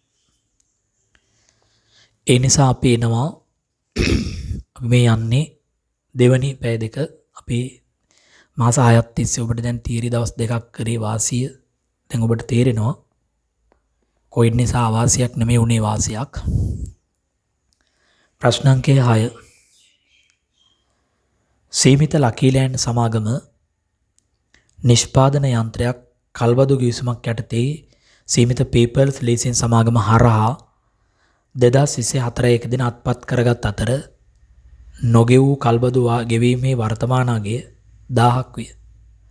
මම දැන් අහන ප්‍රශ්නේ කවුද මේ කල්බදු ගැනුම්කරු? මේ කල්බදු ගැනුම්කරු තමයි සීමා සහිත ලකී ලෑන්ඩ් සමාගම. කවුද මේ කල්බදු දීමනාකරු? පීපල්ස් ලීසින් සමාගම. කාගේ පැත්තෙන්ද ගිණුම් තබන්නේ? ගැනුම්කරුගේ පැත්තෙන්, ඔබේ පැත්තෙන්. හොඳයි ඔබ ඊළඟට කියන්න මෙම කල්බද්දේ මුලින්ම ගෙවන වාරිකවල වර්තමාන අගය කීයද? කොටින්ම කියනවා නම් ලීසින් ෆැසිලිටි එක කීයද? අත්පත් කරගත් අතර නොගෙවූ කල්බදු ගෙවීමෙහි වර්තමාන අගය කියවන් දැන් අපේ ළමයි එකෙක්වත් බය නැහැ 1000යි. ඒ තමයි ඉස්සරහට ගෙවන්න තියෙන වාරිකවල අමාලි පොලි අයින් කළා. ගෙවන්න තියෙන ණය මුදල් වල අදා ගියවත් ගත්ත කල්බදු ණය ටික. ඕකට අපි කියනවා ලීසින් ෆැසිලිටි එක. අපි රුපියල් 1000ක් ලීසින් කරලා තියෙනවා. තව බලමු. කල්බදු ගිවිසුමට අනුව 24 එක දින, ඒ කියන්නේ අවුරුදු පාදයේදී රුපියල් 100ක් ගෙවිය යුතුය. එහෙනම් රුපියල් 100ක් ගෙවිය යුතුයි කියන්නේ අපේ අවුරුදු පාදයේදී ඒක මූලික ගෙවීමනේ ඩවුන් පේමන්ට් එක. ඉතිරිය වාරිකයක් රුපියල් 400 බැගින් වූ වාරික 3කින් ගෙවා නිම කළ යුතුයි. එහෙනම් අවුරුදු 3ක් ඉස්සරහට කල්බදු කාලය වාරිකයේ අවුරුදු 400යි පොලියත් එක්ක. එහෙනම් පොලියත් එක්ක 1200ක් ගෙවන්න ඕනි 18. එහෙනම් පොලිය 200යි අවුරුදු 3ට. වාරිකයේ ගෙවීම සෑම වර්ෂයක් අගදීම සිදු කළ යුතු අතර වාරික මත පොලිය ආරම්භක ණයාගා මත පදනම්ව 10% බැගින් වේ. අන්න මේ ගානේ ගම්ම්‍ය පොලිය අනුපාතය දීලා. කල්බදු ගිවිසුමේ කියනවා ණය මුදල අවුරුද්දේ මුල ඉඳන් ගණනය කරන ණය මුදල මත 10%ක පොලියක් ගණනය කරන්න ඕනේ. 2024 එක දින යන්ත්‍රයේ ප්‍රවාහනය හා සවිකිරීම සඳහා රුපියල් 100ක වියදමක් දරන ලදී. ඒක වෙනත් ඍජු ගෙවීමක්. ඒකත් අවුරුද්ද මුලදී යන්ත්‍රය යටතේ ප්‍රාග්ධනිත කරලා මුදල් බැර කරනවා. ඒක යන්ත්‍රයේ පිරිවේ කොටසක් වුණාට කල්බදු වගකීමට ඒක අදාළ වෙන්නේ නැහැ. ඒක අපි අතින් ගෙවලා තියෙනවා. කල්බදු කාලයේ අවසානයේ වත්කමේ අයිතිය පැවරෙන්නේ නැත. අන්න මේ ගානේ විශේෂයි. කල්බදු කාලයේ මේ ගානේ අවුරුදු 3යි. හරිද? අවුරුදු 3යි. නමුත් අවුරුදු 3න් පස්සේ මේ වත්කම අපට අයිති නෑ. වික්කේ කාටම දීලා නිකන් ඉන්නවා. එහෙම කල්බදු තියෙනවා. යන්ත්‍රයේ ඵලදායි ජීව කාලය අවුරුදු 4. ඒ වුණාට මේ වත්කමේ ඵලදායි ජීව කාලය අවුරුදු 4ක් තියෙනවා. එහෙනම් අපි දැන් ෂේ කරන්නේ 4ෙන් බෙදලාද 3ෙන් බෙදලාද? පුළුවන් නම් ඒක කියලා ඉන්න මට ඉස්සෙල්. කල්බදු වත්කමේ ෂේ කරන්නේ 4ෙන් බෙදලාද 3ෙන් බෙදලාද? එකෙක් කියනවා ෂේ කරන්නේ නෑ කියලා. ඇයි දන්නේ? ඇයි ෂේ කරන්නේ නැහැ කියපුලා මේ ෂේ කරන්නේ නැත්තේ? 3ෙන් බෙදලා ෂේ කරන්නේ. අපිට වත්කම පැවරෙන්නේ නැති හින්දා අපි මේ වත්කම ෂේ කරන්නේ ළමයෝ වඩා අඩු කාලෙන් බෙදලා. අපි තියාගන්නේ අවුරුදු 3යි. වත්කමේ ඵලදායි ජීව කාලේ එක අවුරුද්දක් තියෙන්නේ කල්බදු දීමනාකරු ගාව. එහෙනම් ඒක දීමනාකරු ෂේ කරගන්න. අපි ගාව තියෙන අවුරුදු 3 නම් අපි 3ෙන් බෙදලා ෂේ කරන්නේ. හරිද? ඔබෙන් අහනවා 4යි. සීමිත ලකීලයන් සමාගමේ 2021 වර්ෂයේ ගිණුම් සටහන් සහ 21/3/31 දිනට මූල්‍ය තත්ත්ව ප්‍රකාශනයේ උද්දෘත. ඔන්න මේ ගානේ මල්කී කල්බදු පොලිය ගණනය කරන්න තියෙන්නේ. අවුලක් නැහැ. කල්බදු පොලිය හොයන්නවත් අවුරුද්දක හොයන්නේ දෙකක හොයන්නේ. ඉතින් කල්බදු ගිණුමේ ණය මුදලක පොලිය හොයන්න, ණය ගිණුමේ ශේෂයට පොලිය හොයන්න ඔය ළමයින්ට බැරිද? මේ ප්‍රමිතියේම කියනවා මේ ප්‍රමිතියේ යථාර්ථය තමයි ණය පදනමට ගත්ත වත්කමක් වගේ. ණය මුදලේ ආරම්භක ශේෂයට පොලිය බලන්න ඕනම කෙනෙකුට තේරෙනවා. ඒක ගන්නේ ගම්ම්‍ය පොලිය අනුපාතය. ගම්ම්‍ය පොලිය අනුපාතය කියන්නේ කල්බදු ගිවිසුමේ තියෙන පොලිය අනුපාතය. තේරුණානේ? දැන් සමහර කල්බදු ගිවිසුම් වල පොලිය අනුපාතය නැහැ. පොලිය අනුපාතයේ කල්බදු සමාගම හෙලි කරන්නේ. දැන් මගේ වැගන්ආර් රථය ගත්තේ මම ලක්ෂ 10ක් ලීසින් කළා. ඒකේ කොතනකවත් ඉන්ට්‍රෙස්ට් රේට් එක දීලා නැහැ. නමුත් මම ගණනය කරලා බැලුවා 117යි පොලිය. බුදුවමේ 117යි.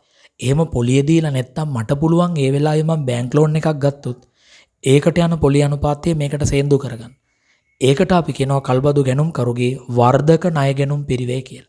ඒ හා සමාන බැංකු ණයක් ලබා ගැනීමේදී ඒ වෙනකොට ක්‍රියාත්මක වන පොලිය තමයි අපි කල්බදු පොලිය අනුපාතය විදිහට ගම්ම්‍ය කළා නැත්තම් ගන්න.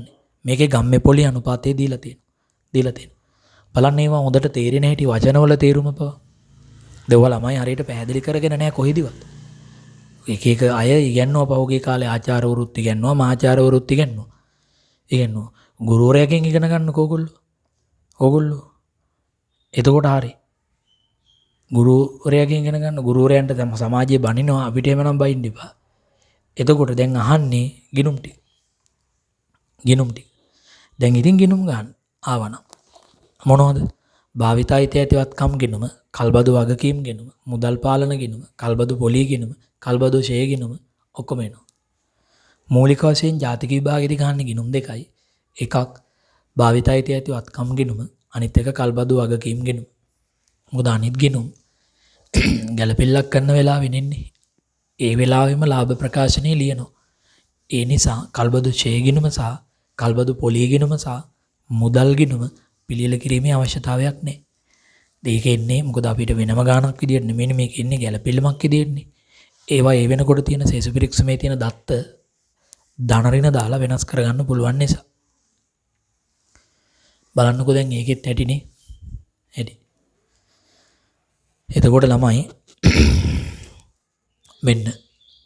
මෙන්න භාවිතයිත ඇතිවත්කම් ගිණුම, මෙන්න කල්බදු වගකීම් ගිණුම, මෙන්න ඕනම් මුදල් පාලන ගිණුම.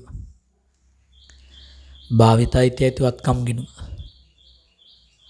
භාවිතයිතිය ඇති වත්කම් ගිණුම. භාවිතයිතිය ඇති වත්කම් ගිණුම ඊළඟට කල්බදු වගකීම් ගිණුම.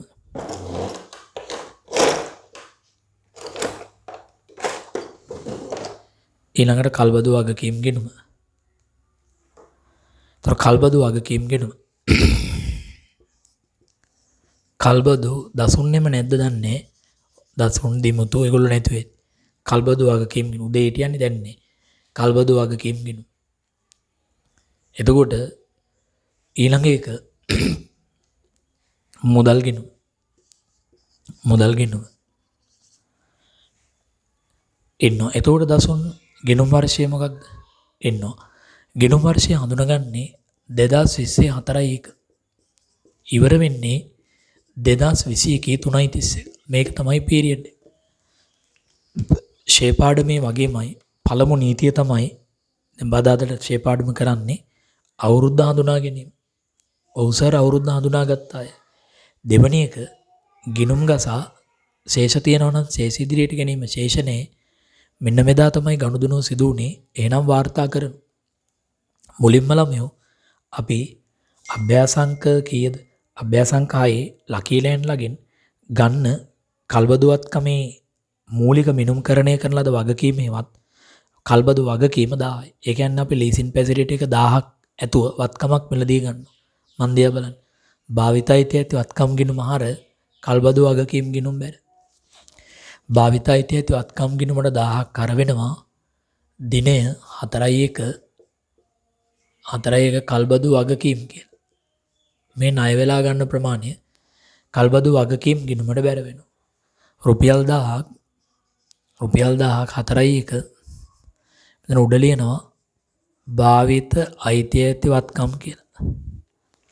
භාවිත අයිතිය ඇති වත්කම් ගිණුම හර කල්බදු වගකීම් ගිණුම් බැර. ඒක කල්බදු වාරිකවල මූලික මිනුම්කරණය කරන ලද වටිනාකම. කොටින්ම කියනවා නම් අනාගතයේ ගෙවන වාරිකවල වර්තමාන අගයේ එකතුව. කොටින්ම කියනවා නම් මගේ වචනකින් ලීසින් ෆැසිලිටි එක. මේ දැන් ගත්ත කල්බදු පාසුකම 1000යි. ඒක භාවිත අයිතිය ඇති වත්කම් ගිණුම හර කල්බදු වගකීම් ගිණුම් බැර. ඊළඟට 24 දින රුපියල් 100ක ගෙවිය යුතුයි කල්බදු ගිවිසුමට අනුව. ඒ කියන්නේ ඒක ගෙව්වේ නැත්නම් ගන්න බෑ. ඒ කියන්නේ ඩවුන් පේමන්ට් එකක් දාන්න ඕනේ. කීයක්ද? 100. කවද්ද? අවුරුද්ද මුලදී. එහෙනම් මේ දැන් රුපියල් 100ක මූලික ගෙවීමක් කරනවා. ඒකත් අදාළ වත්කම් ගිණුම හර මුදල් කියලා මුදල් පාලන ගිණුමට බැර වෙනවා. රුපියල් 100ක් බැර වෙනවා. මේකට අපි කියනවා මූලික ගෙවීම භාවිත අයිතිය ඇති වත්කම් කියලා.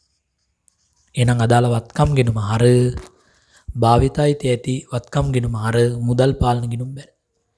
ඊළඟට මොකද වෙන්නේ සරණි? අවුරුද්දක් ඉවර වුණාට පස්සේ ඔයාට සිදු වෙනවා වාරිකයක් දාන්න. අවුරුද්දක් ඉවර වෙනකොට ගෙවන්න වෙන වාරිකය 400 පොලියත් එක්ක. දැන් ඒක ගෙව්වා කියලාත් කියනවා. නමුත් ආගෙන ඉන්න තව මිට අමතරව තව කියනවා පොලිය ගෙවන්න කලින් හරියටම තව වියදමක් දරනවා 4.1 මේක ප්‍රවාහනය කිරීමේ වියදම. මොනවද මේ යන්ත්‍රයක්? ඒ රටේ ඉඳන් මෙහෙට ගේන්න දරන වියදම 100. කත් මුදලින් දරලා. ඒකත් මුදල් ගිණුම බැර මේ ගිණුමට ආර. භාවිත අයිතිය ඇති වත්කම් ගිණුමට 100ක් කර වෙනවා මුදල්. ඕනනම් ගෙනීමේ වියදම් මුදල් ගිණුමට බැර වෙනවා භාවිත අයිතිය ඇති වත්කම් කියලා. භාවිත අයිතිය ඇති වත්කම්. ඒක නම් ඉතින් එහෙම හර කරන්න හේතුව කල්බදු ප්‍රමිතිය නෙමෙයි දීපල පිරියතු උපකරණ ප්‍රමිතිය. ඒත් 16.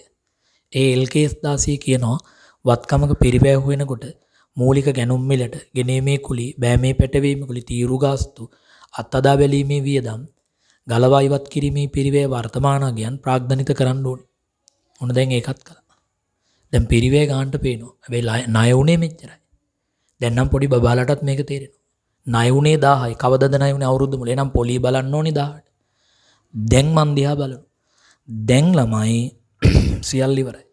දැන් සියල්ල ඉවර නම් අවුරුද්දක් ඉවරයි. අවුරුද්ද ඉවරුණාට වාරිකේ 400 දාන්න ඕනේ.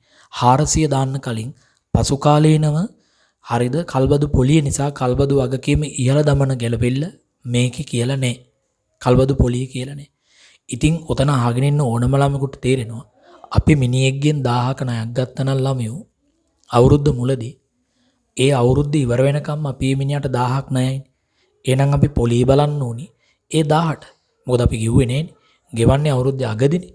එහෙනම් ණය මුදලේ මූලිකා ගෙවන රුපියල් 18 අවුරුද්දට පොලිය බලන්න. එහෙනම් පළමු වර්ෂයේ පොලිය පෙර වැඩවල හොයනවා. මේක පෙර වැඩ. පළමු වර්ෂයේ පොලිය. ඒතර පළමු වර්ෂයේ පොලිය කල්බදු වගකීම් ගිණුමේ ආරම්භක ශේෂය 4.1.10යි. ඒ අවුරුද්දේ පොලිය බලන්නේ. ඒ අවුරුද්දේ ආරම්භක ශේෂය. ණය ගත්ත දවසේ ඉඳන් තමයි ඉස්සරහට පොලිය බලන්නේ. එහෙනම් 10යි 18 ඒ වෙලාවේ ගම්මේ පොලිය අනුපාතය 100ට කීයද? ගම්මේ පොලිය අනුපාතය වාර්ෂික ණය මත පොලිය ආරම්භක ණය ශේෂ මත 10%යි. ගම්මේ පොලිය අනුපාතය නැත්නම් ගැනුම්කරුගේ ණය ගැනුම් වර්ධක ණය ගැනුම් පිරිවැය පදනම් කරගෙන පොලිය හොයනවා. ඒ අනුව පළවෙනි වාරිකයේ අන්තර්ගත පොලිය එනවා 100යි කියලා. දැන් මේ රුපියල් 100 ගිණුම් තබනවා මෙන්න මේ. කල්බදු පොලිය ගිණුම හර කල්බදු ණයෙමි ගිණුම් බැර. කල්බදු වගකීම් ගිණුමට 100ක් බැර වෙනවා පොලිය. එහෙම නැත්නම් ඇල ඉරක් ලාභ පොලිය ගිණුම ඇදුවේ නැහැ. ඒ වෙලාවේ ඔබ ලාභ ගිණුමේ මූල්‍ය වියදම් වල ලියන්න ඕනේ කල්බදු පොලිය කියලා 100. මේ 100 ලාභ ගිණුමේ කල්බදු පොලිය කියලා වෙනත් වියදම් නෙමෙයි මූල්‍ය වියදම් වල ලියන්න ඕනේ 100ක් එච්චරයි. දැන් ඔන්න අවුරුද්ද ඉවරයි. දැන් අවුරුද්ද ඉවර වෙනකොට පොලියත් එක්ක වාරිකය 400යි. දැන් මන් දෙයා බලන්න. මේ 400 තියෙන පොලිය 100යි. ඒ 100ත් එක්ක වාරිකයේ 300යි. දෙකේ එකතුව 400ම මුදලින් ගෙවලා. අය ඔය ගානේ කියනවා මේ ඉතිරි වාරිකයන් 400කින් වාරික 3කින් ගෙවිය යුතුයි. වාරික සෑම වර්ෂයක් අගදීම ගෙවීම සිදු කළ යුතු අතර පොලිය එහෙම ගණනය කරන්නලු. දැන් අවුරුද්ද ඉවර නම් කියන්න දෙයක් නැහැ. පළවෙනි වාරිකයේ ගෙවලා. පොලිය 100යි 400න් 100ක් ගියොත් පොලිය නැති වාරිකයේ 300යි දෙකේ එකතුව 400 මුදලින් ගෙවලා. එහෙනම් ළමයෝ ඒක මේකට ගෙනුම් තබන්නේ කෙසේද? මෙන්න මුදල් බැර කල්බදු වගකීම් ගිණුම මේකට හර වෙනවා 400ක් මුදල් කියලා. මුදල් ගිණුමට බැර වෙනවා කල්බදු වගකීම් කියලා. මුදල් ගිණුමට ඉතින් සල්ලි යන හැම එකම බැර. මුදල් ගිණුම බැර කල්බදු වගකීම් ගිණුම දැන් ඉවරයි. දැන් මේ ගිණුම තුලනය කළ වත්කමේ පිරිවැය හොයන්න. ඒකට ෂේ කරන්න. කීයද ෂේ ටික? ඔන්න ඊට වැදගත් බිඳුව දෙක 1200 පාගේ එක. එහෙනම් මේ වත්කමේ පිරිවැය අවුරුද්ද මුලදී හඳුනා ගන්නවා 1200 කියලා. එහෙනම් දැන් මේ වත්කම ෂේ කරන්න ඕනේ. අන ළමෙක් ෂේ කියනවා. එහෙනම් දෙවෙනි පෙරවැඩ වලට යන්න ෂේ කිරීම මේ පළමු වසරේ පොලිය පළමු වසරේ මේ පෙරවැඩවල මේක තියෙන පොලිය. පළමු වසරේ පොලිය සෙවීම 18%යි. දැන් W දෙකේ වෙන්නේ කල්බදු ෂය. කල්බදු ෂය. පොඩකින් පිරිවේ කීයද? 1200. හැබැයි මේක බෙදන්න දැන් බෙදන්නේ කල්බදු කාලෙන්ද ඵලදායී ජීවිත කාලෙන්ද? මේ වත්කම අපිට පැවරෙන්නේ නැහැ. එහෙනම් අපි මේ වත්කම තියාගෙන අවුරුදු 3යි. මොකද කල්බදු කාලේ අවුරුදු 3යි. ඵලදායී ජීවිත කාලය අවුරුදු 4යි. එහෙනම් වඩා අඩු කාලය කීයද? ඔය දෙකම දුන්නත් අපි බෙදන්නේ ඵලදායී ජීවිත කාලෙන් අපිට වත්කම පැවරෙනවා නම්. සඳුමිනේ විභාගයේදී පටල ගන්න එපා. වත්කම අපිට පැවරෙනවා නම් ඵලදායී ජීව කාලෙන්මයි බෙදන්නේ. මේ ගානේ පැවරෙනවද? ඵලදායී ජීව කාලයේ අවසානයේ වත්කම අපිට පැවරෙන්නේ නැත. අපිට වත්කමේ අයිතිය මාරු වෙන්නේ නැත්නම් මොන අයිතියද? නෛතික අයිතිය. අනිවාර්යයෙන්ම අපි වත්කම් බෙදන්නේ වඩා අඩු කාලෙට. ඒ මොනොත් අපි උතන ගන්නේ 4යි 3යි වඩා අඩු වගේ 3ෙන් බෙදන්න. 3ෙන් බෙදන්න. එහෙනම් 3ෙන් බෙදුවොත් 3 අරක් 1 4යි 400ක් එනවා ෂේ ටික. ඒක ඉතින් ලාභ ගිණුම හර සමුච්චිත ෂේ බැර. ඒක මෙතෙන්ට කොහෙටවත් බලපාන්නේ නැහැ. දැන් ඔබෙන් අහනවා ඒකේ මූල්‍ය ප්‍රකාශවල උද්දෘත. මොන්නෝක තමයි ඊට වැදගත් වෙන්නේ මේ ගානේ. මුලින්ම ලාභ ප්‍රකාශනයේ උද්දෘතය පෙන්වනවා. මෙන්න ලාභ ප්‍රකාශන. මුකුත් නැහැ පියාගෙන පෙන්න තෑගිද. ලාභ ප්‍රකාශන. මේකේ ලියනවා කල්බදු පොලිය. කල්බදු පොලිය මේ දැන් හොයාගත්තා අපේ අවුරුද්ද 2021 වර්ෂය 2021 වර්ෂයේ ස්ථාවර කල්බදු ණය තිබුණේ 1000යි. 18 පොලිය බැලුවා 10%යි. අපේ අවුරුද්දේ කල්බදු පොලිය 100යි. එහෙනම් ලාභ ගිණුමට අර වුණා අපේ අවුරුද්දේ පොලිය. අපිට ඕනේ 21 22 ලබන අවුරුද්දේ පොලිය. අපේ අවුරුද්දේ පොලිය ලාභ ගිණුමේ වියදමක් විදියට හඳුනාගත්තා. ඊළඟට ෂේ භාවිත අයිති වත්කම් ෂේ. භාවිත අයිති වත්කම් ෂේ ඒක අපි යන්ත්‍ර නිසා පරිපාලන වියදම් වල ලියනවා. ඒක අපි හඳුනාගත්ත 400යි. ඒකත් ලාභ ගිණුමට හර වෙනවා 400යි. ඔන්න දැන් මූල්‍ය මේ ලාභ ප්‍රකාශනයේ තොරතුරු ලියලා ඉවරයි. දැන් අපිට පුළුවන් මූල්‍ය තත්ත්ව ප්‍රකාශනයේ හෙළිදරව් කරන්න. ඕක තමයි වටින්නේ. මූල්‍ය තත්ත්ව ප්‍රකාශනයේ හෙළිදරව් කරන්න. නියමයි. දකුණට තීරු දෙකයි. මූල්‍ය තත්ත්ව ප්‍රකාශනයේ හෙළිදරව් කරන්නේ කොහොමද? කවදද මේක හදන්නේ? 2021 3:31 දිනට BS කියන්නේ මූල්‍ය තත්ත්ව ප්‍රකාශනය. මූල්‍ය තත්ත්ව ප්‍රකාශනයේ මුලින්ම පෙන්වන්නේ ජංගම නොනවත්කම්. ජංගම නොනවත්කම්. අර ජංගම නොනවත්කම් වල මුලින්ම පෙන්වන්නේ දේපල පිරියත් උපකරණ නෙමේ භාවිතය. ඒක දැන් ඒක තමයි මුලින් පෙන්වන්නේ. ඒක නෙතින්ද ඊළඟට පෙන්වන්නේ භාවිත අයිතියතිවත්කම්. භාවිත අයිතියතිවත්කම්. කීයද සටහන් අංකය? සටහන් අංකේ 5. මන් දිහා බලන්න. භාවිත අයිතියතිවත්කමේ පිරිවේ මෙතනින් පෙන්නනවා මේ 1200යි. ෂේ පෙන්වන අතීත ෂයක් තිබුණේ 400යි. එහෙනම් සටහනේ මෙතෙක් ෂේ 1200න් මෙතෙක් ෂේ 400ක් අඩු වෙන. බලන්නකෝ දැන් තේරෙන්නේ. පිරිවේ 1200න් සදුමිනි මෙතෙක් ෂේ 400ක් අඩු කළොත් භාවිත අයිතියතිවත්කමේ ධාරණා ගේනවා 800. අන්නේ 800 අමාලිය අපේ භාවිත අයිතියතිවත්කමේ ධාරණාගයට පෙන්නනවා 800. ඔන්න දැන් ඒක හරි. ඊළඟට තමයි වැදගත් වෙන්නේ කල්බදු වගකීම්. තව මෙහෙම තියෙනවා ජංගම නොවන වගකීම්. මේ උද්ෘතයක්නේ. ජංගම නොවන වගකීම්. ඊළඟට ජංගම වගකීම්. මේ වගේ ගාණක් තමයි එදා සිසුන්ට කරපු සම්මන්ත්‍රණේ අර කතිකාචාර්යවරයා ජ්‍යෙෂ්ඨ කතිකාචාර්ය සර් කෙනෙක් කළා. කවුද අපි කොණ්ඩේ මොන්නෝම දාගෙන කළේ. මම ඒ සර්ගෙන් ඉගෙනගෙන නේ. එතන අපිට ගන්නලා තිබුණේ සමන්ති මැඩම් විතරයි. හරේන්ද්‍ර සර්ත් මට උගන්වලා තිනවා. හරේන්ද්‍ර කාර්යවසම්. එතකොට ජංගම නොවන වගකීම් ජංගම වගකීම්. දැන් මල්කි මේ බලන්න. මේ තියෙන්නේ කල්බදු ණයමි ගිණුම. කල්බදු වගකීම් ගිණුම තුලනය කරන්න.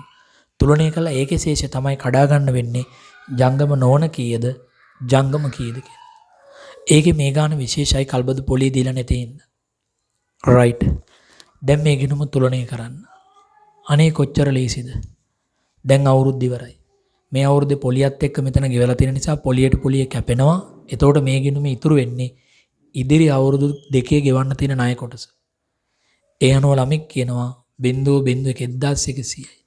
1100න් 400 ගියාම ඊළඟ අවුරුදු දෙකේ ගෙවන්න තියෙන ණය කොටස පර්ගේ ගිය 700යි. 700ක් තව ගෙවන්න තියෙනවා. ඔවුන් ඉතින් කල්බදු ණය 1000ක් ගත්තොත් බෝඩ් එක බලන්න. ඒ 1000න් 300න් තව ගෙවුවේ පොලි නැතුව. එහෙනම් තව 700ක් ගෙවන්න තියෙනවා ඉදිරි අවුරුදු දෙකේ. එහෙනම් ඉදිරි අවුරුදු දෙකේ 700ක් ගෙවන්න තියෙනවා නම් දැන් මන් දිහා බලන්න. දැන් මේ 700 ජංගම හා ජංගම නොවන විදියට බෙදන්න කලින් කරුණා කළා මේ 700 එන්නේ අපේ අවුරුද්දේ අන්තිම දිනට ශේෂය. අපේ අවුරුද්ද කියන්නේ 21 3:31 දිනට මේ ශේෂය නම් අපි ගෙවන්න තියෙන්නේ. එතන ඉඳන් අවුරුද්දකට පොලි බලන්නේ 18ද 700ටද? පුළුවන් නම් මට ඒක කියන්න. අපි කල්බදු පොලි බලන්නේ සඳුමිනි පළවෙනි අවුරුද්දේ 18. දැන් ඊළඟ අවුරුද්දේ පොලි බලන්නේ පුතේ 700ට. නියමයි හැමදේම තේරෙනවා. එනම් 21 ඉඳන් 22 3:31ට අපි පොලි බලන්නේ නොපෙව්පු කල්බදු ශේෂය 700ට. එහෙනම් ඊළඟ අවුරුද්දේ කල්බදු පොලිය පැත්තකින් හොයාගන්න. ඊළඟ අවුරුද්දේ කල්බදු පොලිය 700ට 110. පොලි දීලා නැත්නම් පොලි හොයන්නේම. එහෙනම් ඊළඟ අවුරුද්දේ එම නිසා ඊළඟ වර්ෂයේ ඒ කියන්නේ 2021-22 වර්ෂයේ කල්බදු පොලිය සමානයි කල්බදු ගිණුමේ අවසාන ශේෂයාවනි 700. ඒකට පොලිය බලන්න 110. මේ 110 මොකද? ගම්ම්‍ය පොලිය අනුපාතය. ගම්ම්‍ය පොලිය අනුපාතය කියන්නේ කල්බදු ගිවිසුමේ දී තිබෙන පොලිය අනුපාතය. ඒක දීලා නැත්නම් ඒහා සමාන බැංකුණයක් ඒ වෙලාවේ ගත්තොත් ගැනුම්කරු ඔහුට දරන්න වෙන පොලිය අනුපාතය. අන්න ඒක තමයි පොලිය අනුපාතය කියන්නේ. ඒ අනුව එතන පොලිය 70යි. එහෙනම් ඊළඟ අවුරුද්දේ ඒ කියන්නේ 21 22 වර්ෂයේ වාරිකයේ ස්ථාවරයි. ස්ථාවර වාරිකය තුල අන්තර්ගත පොලිය 70යි. එහෙමනම් කියන්න බලන්න ඊළඟ අවුරුද්දෙත් වාරිකය කීයද? වාරිකය ස්ථාවරයි. අපේ අවුරුද්දේ වාරිකය කීයද? මේ ගානේ අපේ අවුරුද්දේ වාරිකය කීයද? ඕනම අවුරුද්දක වාරිකය 400යි. ඊළඟ අවුරුද්දෙත් වාරිකය කීයද? 400යි. එහෙනම් ඊළඟ අවුරුද්දේ වාරිකයේ ගැප් වෙලා තියෙන පොලිය කීයද? 70යි. එහෙනම් ඊළඟ අවුරුද්දේ වාරිකය 400 නම් ඒ තුල ගැප් වෙලා තියෙන පොලිය 70 නම් ඊළඟ අවුරුද්දේ පොලිය නැති වාරිකය කීයද? එහෙනම් ඊළඟ අවුරුද්දේ පොලිය අයින් කළාට පස්සේ ණය මුදල විදියට එන්නේ 10න් 7ක් 3යි 330යි. එහෙනම් මෙන්න මේ සමස්ත කල්බදු වගකීම් ගිණුමේ මේ 700න් ළමයි ඊළඟ අවුරුද්දේ පොලි නැති වාරිකය 330යි. එහෙනම් මේ 700න් 400ක් නෙමෙයි 330ක් මේ 700න් 330ක් ජංගම. එහෙනම් ජංගම වගකීම් වල යන්න ඊළඟ කල්බදු වාරිකය. එහෙම නැත්නම් කල්බදු ණයවල ජංගම කොටස 330යි. 330යි.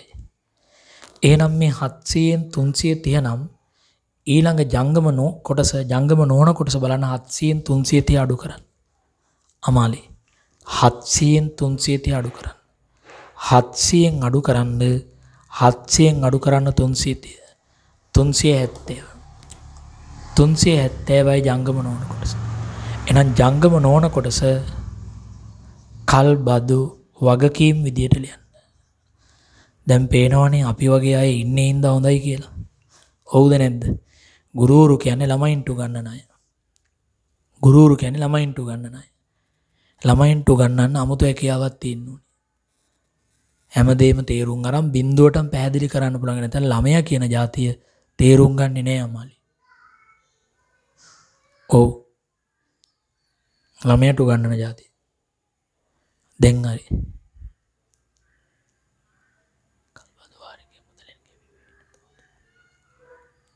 ඔව් මේ වාරිකය ළමෙක් අහනවා මේ අවුරුද්දේ අන්තිමට අපි ගෙවන්න තිබ්බනේ මේ අවුරුද්දේ වාරිකය. ඒක මුදලින් ගෙව්වේ නැත්නම් කොහොමද ගිණුම් තබන්නේ? ඒත් ගිණුම් තබන්න ඕනි වාරිකය කල්බදු ණය හිමි ගිණුම හර උපචිත කල්බදු වාරිකය බැර. එහෙනම් උපචිත කල්බදු වාරික ගිණුමකුත් ජංගම වගකීම් වලට එනවා 400. අර මුදල් බැර වෙනවා වෙනුවට මේ 400 උපචිත කල්බදු වාරික ගිණුමට බැර වෙනවා. ඒ උපචිත කල්බදු වාරික ගිණුම ASCII පොලිය වාරිකයේ දෙකම තියෙනවා. මේ උපචිත වාරිකය නෙමෙයි මේ ඊළඟ අවුරුද්දේ වාරිකේ පොලි රහිත කොටස ණය මුදලේ කොටස මේ ණය මුදලේ කොටස. අර වාරිකයේ මුදලින් ගෙව්වේ නැත්නම් අවුරුද්දේ අන්තිමට මේ 400 මුදල් බැර වෙන්නේ නැතුව උපචිත වාරිකයේ බැර වෙනවා.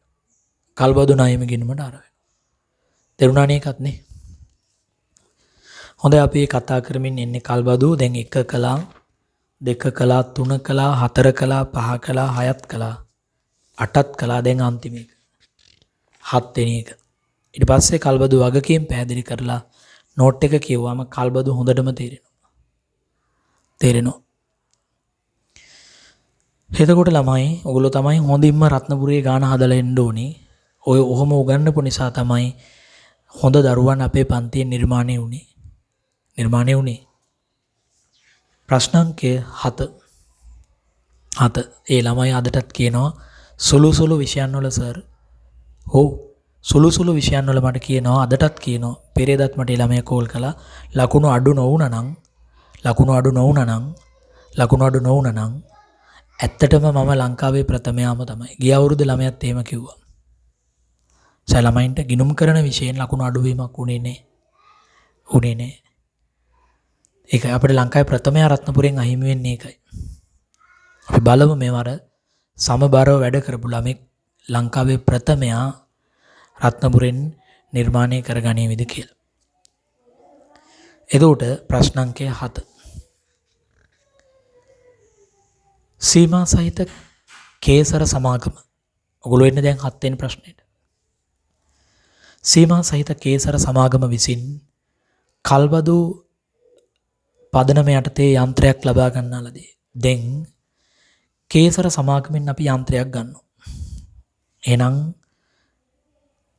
කේසර සමාගම විසින් කල්බදු පදනමෙන් දෙන කේසර සමාගම ඔබ කියලා හිතන්න. ඔතන කේසර සමාගම තමයි කල්බදු ගැනුම් කරු.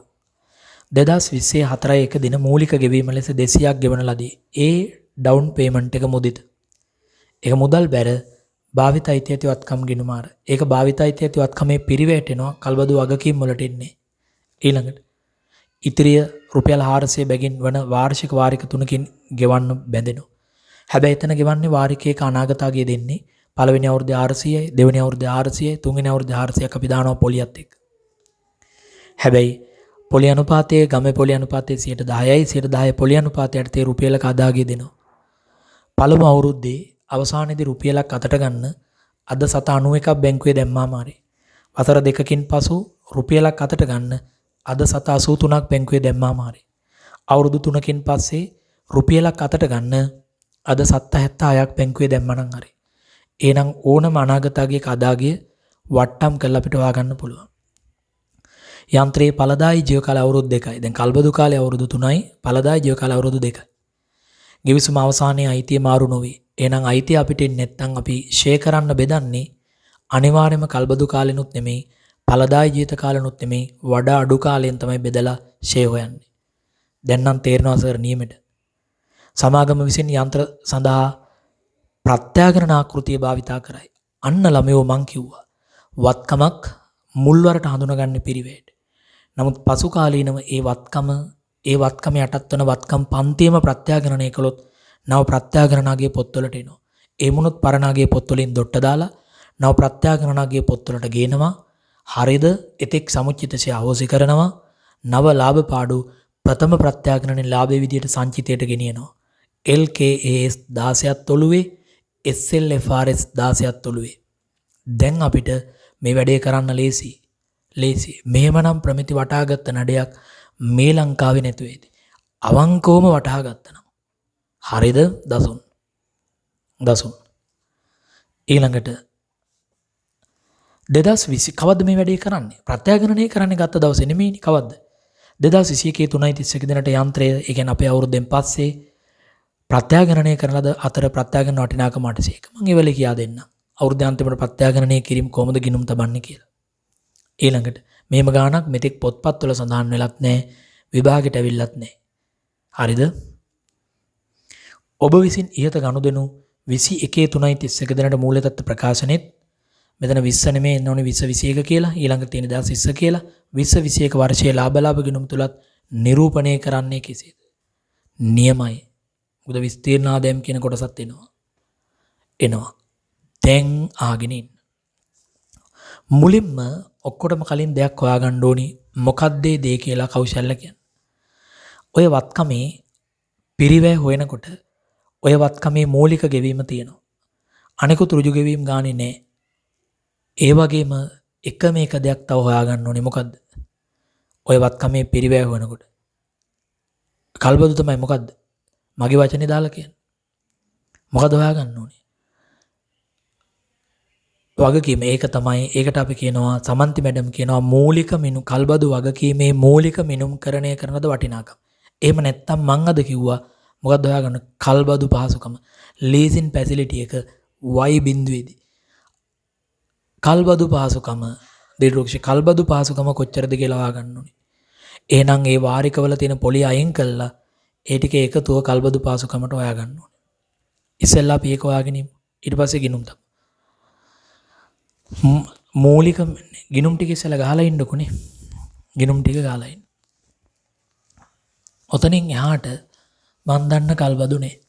තව පොඩි දෙයක් තියෙනවා ඒකත් කියා දෙන්නම්. අර කල්බදු වගකීමට එන දේවල් ඒවා A level විභාගෙට එන්නේ නැහැ. ඒක මම වගකීමෙන් කියන්නේ. මම මේ ගානත් හදලා ඔක්කොම කරලා නෝට් එක කිව්වට පස්සේ YouTube එකේ තියෙන වීඩියෝ නරඹන්නකෝ. එතකොට තීරේ පිසුදු සර් ඒවා නරඹනවට වඩා අපිට තියෙනවා ස්ටේටස් දාලා වෙන වැඩ කරන්න. එහෙනම් ඉතින් කරන්න දෙයක් නැහැ. right. දැන් ළමයාට සෝස් වැඩි ගොඩාක් මූලාශ්‍ර තියෙනවා ඉගෙන ගන්න ඕන. ඉගෙන ගන්න එකට. එතකොට මොනවද මේ? යන්ත්‍ර ගිණුම. ඒ කියන්නේ භාවිත අයිතියත්වත්කම් ගිණුම, කල්බදු වගකීම් ගිණුම. මුදල් ගිණුම මේ ගිණුම් නම් ඕනෙත් නෑ. කල්බදු පොලී ගිණුම, කල්බදු ෂේ ගිණුම මේ දෙක තමයි ඕනේ. භාවිත අයිතියති වත්කම් ගිණුම. ඊළඟට කල්බදු වගකීම් ගිණුම. කල්බදු වගකීම් ගිණුම. වගකීම් ගිණුම. දැන් ඔහොම නෙමෙයි මට හොඳට මතකයි ඒකත් මම පන්තියේ ප්‍රසිද්ධිය කියන්න ඕනේ. ගිය අවුරුද්දේ අයබාරය කියන ප්‍රමිතිය. හරිද? ඒක ඊට උඩින් අවුරුද්දේ කට්ටිය කිව්වා උගන්වන්න ඕනේ නෑ කියලා. නමුත් මං ඉගෙනුවා. ඒකෙදි ගිය අවුරුද්ද නෙමෙයි මං කියන්නේ ඊට උඩින් අවුරුද්දේ ගනුදෙනුවක ප්‍රතිෂ්ඨාව හේවත් මිල කියන්නේ මොකක්ද කියලා. හරිද? ඒ වගේම ස්ටෝන්ඩෝන් ප්‍රයිස් මෙතඩ් එකේදී වට්ටම අඩු කරලා ඒ අයබාරයේ වෙන වෙනම සුද්ධ විකුණුම් මිල හොයනකොට හරිද වට්ටම අඩු කරන ලද අගේට අයබාරය හඳුනා ගැනීමේ අභ්‍යාසයක් කළා. ඒව විභාගෙට ආවා. ඒ හපංකම වෙන්න ඕනේ චරිත සුදේව. හරිද? මේක දැන් මේ ගාන එහෙම එකක් විභාගෙට එන්න කලින් ඒ සම්බන්ධයෙන් තියෙන સિદ્ધාන්තය සම්පූර්ණයෙන් ආවරණය කිරීම. ආවට පස්සේ උගන්නන එක නෙමෙයි අපංකම. එතකොට භාවිතයිත ඇති වත්කම් ගිණුම කල්බදු වගකීම් ගිණුම. කල්බදු වගකීම් ගිණුම. ඊළඟට මෙතන මොකක්ද දෙන්නේ? මෙතන එන්නේ මුදල් ගිණුම. ඊළඟ එක ෂේ ගිණුම. ඊළඟ එක කල්බදු පොලී ගිණුම. කල්බදු පොලී ගිණුම. මේ ගිණුම් දෙක අවශ්‍ය නැහැ. ඔයගොල්ලෝ දන්නවා ඒවා ලාභ ගිණුමට යන්නේ. මේ ගිණුම් දෙක තිබුණාම ප්‍රමාණවත්. මුදල් ගිණුම සේසු පිරික්සමේ තියෙනවා. ඒකට ධන ඍණ දාන්න පුළුවන් කාබන් පෑනින් විභාගෙදී. ඒකයි මේ ගිණුම් දෙක විතරක් රෝල් කරන්නේ. ඕනම පාඩමක මාකේ අපි හඳුනා ගන්න ඕනේ අවුරුද්ද. අවුරුද්ද හඳුනා ගන්න ඕනේ. මේ ගානෙත් අවුරුද්ද ඕගලන්ට දෙන්නේ 2020 4/1. අවුරුද්දේ අවසානයේ වෙන්නේ 2021 3/31. මේක තමයි පීරියඩ් එක. ගිණුම් වර්ෂය. එතකොට දැන් බලනකො කීයෙන් කී දෙනාද දේශනේ ඉන්නේ කියලා. දැන් සඳුදාට අපි හිතමුකෝ මං කරන්නේ ප්‍රමිති සංකල්පයේ රාමයේ MCQ 100ක් කියලා. කීයෙන් කී දෙනාද බලන්නකෝ ඉන්නේ. පුදුම දෙයක්. ඒක අපි අමාරුවෙන් පැය ගාණක් බර අඩු කරලා කැමරා වීඩියෝ එක YouTube එකට අප්ලෝඩ් කළා කියමු රැලි වෙනකන් ඉදි මරලා. කීයෙන් කී දෙනාද විවර්ස් එක බලලා තියෙන්නේ. බලලා තියෙන්නේ. අවංකවම මට කෞශල්‍යා ටියුෂන් කලකිරිලා තියෙන්නේ. ඒකට ප්‍රධාන හේතු 3ක් තියෙනවා. පස්සේ කියන්නම් හේතු 3. දරුවොත් එක හේතුව. මීට වඩා උනන්දු විය යුතුයි ළමයි. සොයා බැලිය යුතුයි. මහන්සි යුතුයි. අපිට ප්‍රශ්න කළ යුතුයි. ළමයි. ඒකයි එහෙම කිව්වේ මම. එතකොට මේ විදියට. රයිට්. එතකොට දැන් භාවිතයිතය ඇති වත්කම් ගිණුම කල්බදු වගකීම් ගිණුම. මුදල් ගිණුම ෂේ ගිණුම සහ කල්බදු පොලී. ඒතර අවුරුද්ද මුලදී මට කියන්න කෙලින්ම වත්කමක් ගන්නවා. කේසර සමාගම 24 දින මූලික ගෙවීම 200ක් කරනවා. ගිණුම් තබමු. මුදල් බැර භාවිතයිතය ඇති වත්කම් ගිණුම ආර. මේකට ආර වෙනවා 200ක් දහස් ගණනින් 4/1 මුදල් කියලා.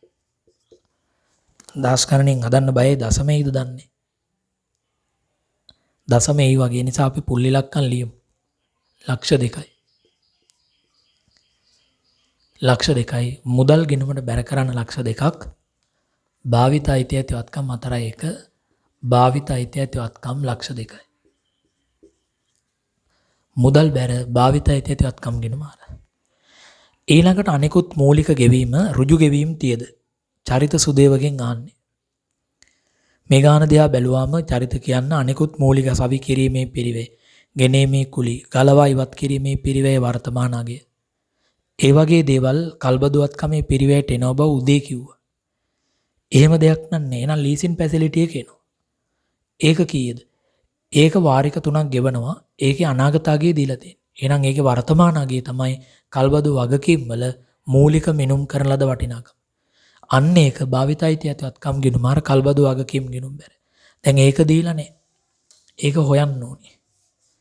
ඒක හොයන්න ඕනේ වර්ෂය y1 y2 y3 වාරිකය. වාරිකය කියන්නේ අනාගතය. හැම වාරිකයක්ම දෙනවා කීයද? සෑම වාරිකයක්ම ඉතිරිය ලක්ෂ 4 බැගින් වාරික 3යි. ලක්ෂ 4. ලක්ෂ 4ක් y1 දී ගෙවන්න ඕනේ. y2 දී ලක්ෂ 4ක් පොලියත් එක්ක ගෙවන්න ඕනේ. y3 දී ලක්ෂ 4ක් පොලියත් එක්ක ගෙවන්න ඕනේ. මේ වර්ෂය මේ වාරිකය ඊළඟට එනවා වට්ටම් සාධකය. වට්ටම් සාධකය ගැන මම අද දේශනය දෙන්නේ. ඕගොල්ලෝ මගේ පරණ වීඩියෝ සර්ච් කරලා බලන්න. එක බෙදීම එක දනාරවල එන්වෙනි බලයේ එන විදිය පවා මං කියා දුන්නා. ඔව් එන විදිය පවා කියා දුන්නා. සමහර ළමයි වට්ටම් සාධකය කිව්වම එහෙම දන්නේ. ඔය ළමයි අවකලනෙන් තොරව ඒ වට්ටම් සාධකයේ පවා පේරණය කරන විදිය දන්නවා. ඒ හැමදේම කියා දුන්නා. අද ඔය ළමයි විශේෂඥ දැනුමකින් යුක්ත කණ්ඩායමක් වෙන්න ඕනේ. ඇතරම 0.91යි. ඊළඟට වට්ටම් සාධකයේ 0.83යි. ඊළඟට වට්ටම් සාධකයේ 0.6. මේ මොනවද මේ වට්ටම් සාධකේ? රුපියලක අදාගේ. යම් අවුරුදු ගානකින් පස්සේ. අවුරුද්දකින් පස්සේ රුපියලක අදාගේ. අවුරුදු දෙකකින් පස්සේ රුපියලක අදාගේ. අවුරුදු 3කින් අතට ලැබෙන රුපියලක අදාගේ. එහෙනම් අවුරුද්දකින් පස්සේ අතට ලැබෙන ලක්ෂ 4ක අදාගේ හොයන්න මේවා මේ වට්ටම් සාධකයෙන් ගුණිත කරලා මෙතෙන්ට ගන්න. එතකොට එනවා වර්තමාන අගය. මේක කටපාඩමින් මේක වැඩි කරලා අරන් වැඩන්නේ. ඇයි මේ වැඩි කරන්නේ? මොකද්ද මේ කරන්නේ?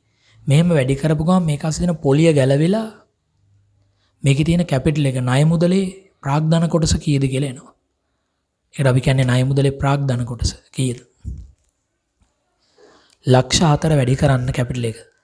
ලක්ෂ 4 වැඩි කරන්න 0.91. එතන එනවා 3,64,000ක් එනවා. 3,64,000යි ඊළඟට ලක්ෂ 8 වැඩි කරන්න 0.83. හරියටම බෙදෙන ලක්ෂ 8 වැඩි කරන්න දශම දීලා තියනාගේ ගන්න වෙන 8.3. 3,32,000යි. 3,32,000යි. 3,32,000යි. ඊළඟට මෙතන ලක්ෂ 4.76යි. ලක්ෂ 4 වැඩි කරන්න දශම 7.6. 3,04,000යි. 3,04,000යි. දැන් මෙන්න මේ ටික එකතුව තමයි කල්බදු වගකීමේ මූලික මිනුම් කරන ලද වටිනාකම. එයano එතන එනවා 0.0.0.6යි 10න් බිංදු ඉතුරු එකක් 10න් බිංදු ඉතුරු එකක් 10 100. එහෙනම් 0.3 කළොත් 10 මිලියනයි. වර්තමාන අගය දෙව්මිනි රුපියල් දසලක්ෂයයි. එහෙනම් ඒක භාවිතයිති ඇති වත්කම් ගිණුමට අර වෙනවා 10.3යි කල්බදු වගකීම් කියලා. කල්බදු වගකීම් ගිණුමට බැර වෙනවා දසලක්ෂයයි 10.3යි භාවිත අයිති ඇති වත්කම් කියලා. භාවිත අයිති ඇති වත්කම්. මෙන්න මූලික ගෙවීම. මෙන්න කල්බදු වගකීමේ මූලික මිනුම්කරණය කරනද වටිනාකම. අනාගත වාරිකවල වර්තමාන අගය. අනාගත වාරිකවල වර්තමාන අගය මොනවට පැහැදිලි? දැන් මොකද කරන්නේ? මේක වර්කින් එකක් පෙර වැඩක්. මේකට අවශ්‍ය පසුබිම් සකස් කළේ ආයෝජන තීරණ පාඩමෙන්. ආයෝජන තීරණ පාඩම මාස එකමාරක් උගන්වපු මිනිහෙක් මම. මේ එක පන්තියක සාමාන්‍ය පැය දෙකේ පන්තියෙන් ගහලා දාන පාඩම්. කිසිදු තියරි පාඩමක් මම එහෙම කළා නෑ. අපේ ළමයෙකුට ගුරුවරයෙක් හා සමාන දැනුමක් තියෙන්න ඕනේ. තියෙන්න ඕනේ. ගුරුවරයෙක් කියන්නේ පුළුවන් ගුරුවරයෙක් හා සමාන දැනුම. පුළුවන් ගුරුවරු එහෙම ඉන්නවනේ බැරි ගුරුවරු කියලා. එතකොට ඒක එහෙම කිව්වා. හරි. දැන් ඊළඟ එක. ඊළඟට දැන් මට ළමෙක් කියන්න අවුරුද්ද ඉවරයි. අවුරුද්ද පටන් ගන්නේ කවද්ද? 24ක. එහෙනම් දැන් අවුරුද්ද ඉවර. අවුරුද්ද ඉවර නම් මොකද කරන්න ඕනේ චරිත? ගානේ කියනවා 2021 3.31 දින ප්‍රත්‍යාගණනය කරන්න කලින් මොකද වෙන්නේ? ඉතිරිය රුපියල් 400 බැගින්නෝ වාරික 3කින් ගෙවනවා. පළදායි අවුරුදු 2යි ගිවිසුම අවසාන යන්ත්‍රය මාරු නෙමෙයි සමාගිසි යන්ත්‍ර ප්‍රත්‍යාගණනය කරනවා යන්ත්‍රය ඉතුරු. අපි වාරිකයක් දාන්න ඉබේ. ඒ වාරිකයේ මුදලින් ගෙවලා. කීයද වාරිකය? වාරිකය ලක්ෂ 4යි. එහෙනම් වාරිකය ලක්ෂ 4 නම් ආගෙන ඉන්නේ. ඒකේ ප්‍රාග්ධන කොටස 3,64,000 නම් මේ ලක්ෂ 4යි 3,64,000 අතරින් පළවෙනි අවුරුද්දේ පොලිය ඔය තේකි. වැඩි කර ඉන්න ඕනේ. පොලිය මේකිනුත් ඔය තේකි ලක්ෂ 10ට ලක්ෂ 10යි ණය මුදලේ කොටස. ගම්මේ පොලිය අනුපාතයේ දීලාද තියෙන්නේ? පොලිය අනුපාතයේ දීලා නැහනේ. අදලා තියෙනවා. එතකොට මේ පොලියයි මෙතන අතර වෙනසක් එනවා. මොකද මේක උපකල්පිතාගයක් කරන් තියෙන්නේ මෙන්න මේ වට්ටම් සාධකය. ඇත්ත වට්ටම් සාධකය එනවා දශම ස්ථාන 4කට. සමේ ඉලක්කම් වල තියෙනවා ගැටලුවක්. හරිද? එතකොට ඒකයි මේකෙන් මේක අඩු කළොත් ආසන්න වශයෙන් කල්බදු පොලිය එනවා කීයද? ඔව්. එතකොට ලක්ෂ 4යි ලක්ෂ 4යි ඒකෙන් අඩු කරනවා 3,64,000යි. ඒ අනුව 36000ක් වෙනවා කල්බදු පොලිය දෙවමිනේ. දැන් ළමෙක් අහනවා එතකොට සර් මෙතනින් බැලුවොත් වැරදිනේ. මෙතන කල්බදු වගකීම දසලක්ෂයයි. දසලක්ෂයට 10%ක් නේ පොලිය බලන්නේ. ඔව් දසලක්ෂයට 10%ක් බැලුවොත් එතන පොලිය එන්නේ 10%ක් නේද? කල්බදු වගකීම.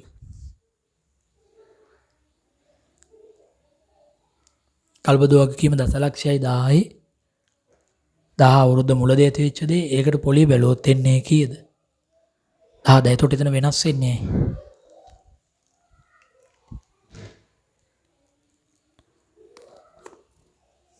ඔව් නෑ එතකොට දැන් මෙතන ගම්මේ පොලිය අනුපාතයේ 10% දීලා තියෙනවා.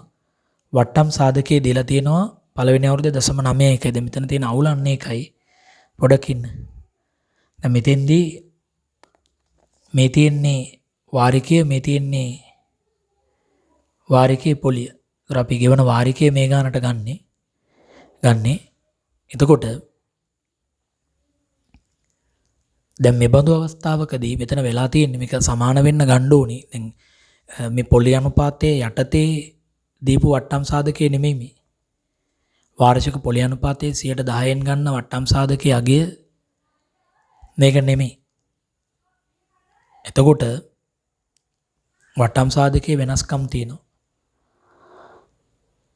ඒ බඳු අවස්ථාවකදී දැන් මේ ගානේ පොලිය අනුපාතය අරන නොදී ඉන්න තිබුණේ. එතකොට අපිට මේ දෙක අතර වෙනසින් අපිට ගන්න පුළුවන් පොලිය මේ තියෙන ලක්ෂ 4යි වාරිකය මේ තියෙන පොලිය රහිත වාරිකය. එතකොට මේ සෑම අවුරුද්දකම එහෙම ගන්න පුළුවන්. එතකොට එන මුළු පොලියයි වාරික අතර විතරයි කතාව. ඒ වගේම මේ කල්බදු පාසුකම ලක්ෂ 10යි. ඒ 10ට පොලිය බැලුවද අපිට ගන්න වෙන්නේ මෙතනින් පොලිය. මෙතනින් පොලිය ගන්න වෙන්නේ. මොකද හේතුව අපි මූලික මිනුම්කරණය කරනද වටිනාකම ලක්ෂ 10 ගත්තේ. කල්බදු වගකීම ගත්තේ අපි ඒ විදිහට මිනුම්කරණය කළානේ. ඒ නිසා අපිට ඔතන ගම්ම්‍ය පොලිය අනුපාතය නොසලකා හරින්න වෙනවා. මොකද මේවා තව දශම ස්ථාන ආවා මේ අගයන් වෙනස් වෙනවා. ඒ නිසා අපි මේකෙන් මේක අඩු කරලා තමයි පොලිය ගන්න වෙන්නේ. කීයද පොලිය?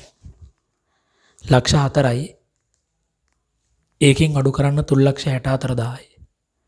ඒතර පොලිය කීයද? එහෙම බැලුවොත් පොලිය කීයද?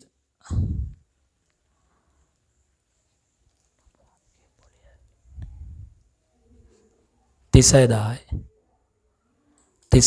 මේ දැන් අමතර ගාණක් නේ මම මේ දුන්නේ.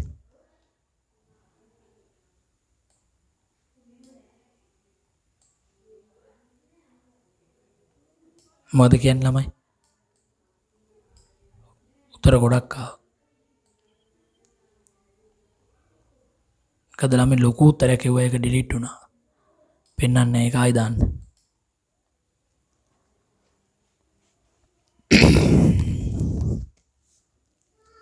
වට්ටම් සාධකයේ පොලිය එන්න වැඩි වෙනවානේ. සර් ඒත් සාමාන්‍යයෙන් ප්‍රායෝගිකව එන්න පොලිය අඩු වෙනවානේ. දැන් මෙතන පොලිය මෙතන ණය මුදලේ අඩු වෙලා තියෙන ප්‍රමාණය එන්න අඩු වෙනවා. පොලිය වැඩි වෙනවා. කල්බදු වල නම් පොලිය එන්න අඩු වෙලා මුලින් වාරිකී අන්තර්ගත වෙන ප්‍රමාණය වැඩි වෙනවා. එතකොට මේ 3.64යි 3.32යි 3.6යි. එතකොට මේක තුල තියෙන ප්‍රමාණයට මේ දෙක අතර වෙනස වැඩි. පොලිය වැඩි. මේක ඊට වඩා පොලිය වැඩි. ඒ කියන්නේ අගදී වැඩි පොලියක් ඉවන විදියට දෙන්නේ. එතන දැන් ගම්මේ පොලිය අනුපාතය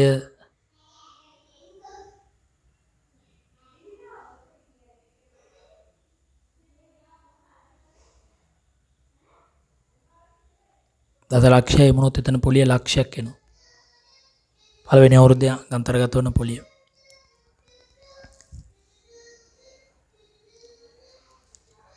තන වෙලා තියෙන්නේ මේ දෙක ගැලපෙන්න ගන්න ඕනි. මේ වට්ටම් සාධකයෙන් එන අගයයි ගම්මේ පොලිය අනුපාතය වැඩි කරලා ණය මුදලේ එන පොලියයි සමාන වෙන්න ඕනේ. පළවෙනි වාරිකේ. එතන ඒ අතාත්වික වීමත් එක්ක තමයි එතන ගැටලුව ආවේ. ඒ කියන්නේ මේ දෙක අතර එන පොලියයි කල්බද්දේ මූලික මිනුම්කරණය කරනද වටිනාකමේ පළවෙනි අවුරුද්දට අන්තර්ගත වන පොලියයි දෙක සමාන වෙන්න ඕනේ. එතකොට උතන ඔය 110 පොලි අනුපාතයට tie වට්ටම් සාධකයේ මේක නොවෙන්න පුළුවන්. එක වෙදීම කැදස මේකනේ නේ. 110 කියන්නේ එක වෙදීම 1.1. ඔව් 0.9යි 0.99999 එක තමයි ආසන්න වශයෙන් එන්නේ. එතකොට වාරිකයක අගය ලක්ෂ 4යි ණය මුදල දසලක්ෂයයි ගම්මේ පොලිය අනුපාතය දෙනවා. දැන් ඔක උනේ කලින් පොලිය දීලා නැති නිසා ගත්ත විදිය. ඒතර ඉස්සෙල්ලාම අදපු ගානේ අපි පොලිය අනුපාතය නොදුන්නොත් මේ විදියට තමයි පොලිය ගත්තේ. මේ අතර වෙනස.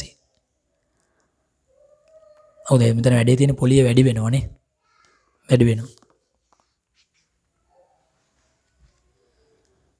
එතකොට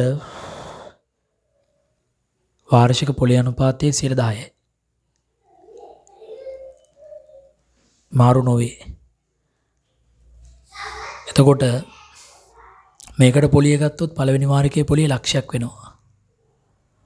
ඊට පස්සේ වාරිකයේ දාලා ඊට පස්සේ එන පොලියට වඩා වෙනස් වෙනවා. වාරිකයේ මේකනේ.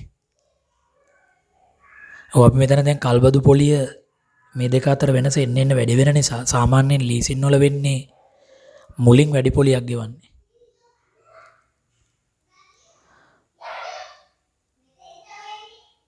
ඔව්.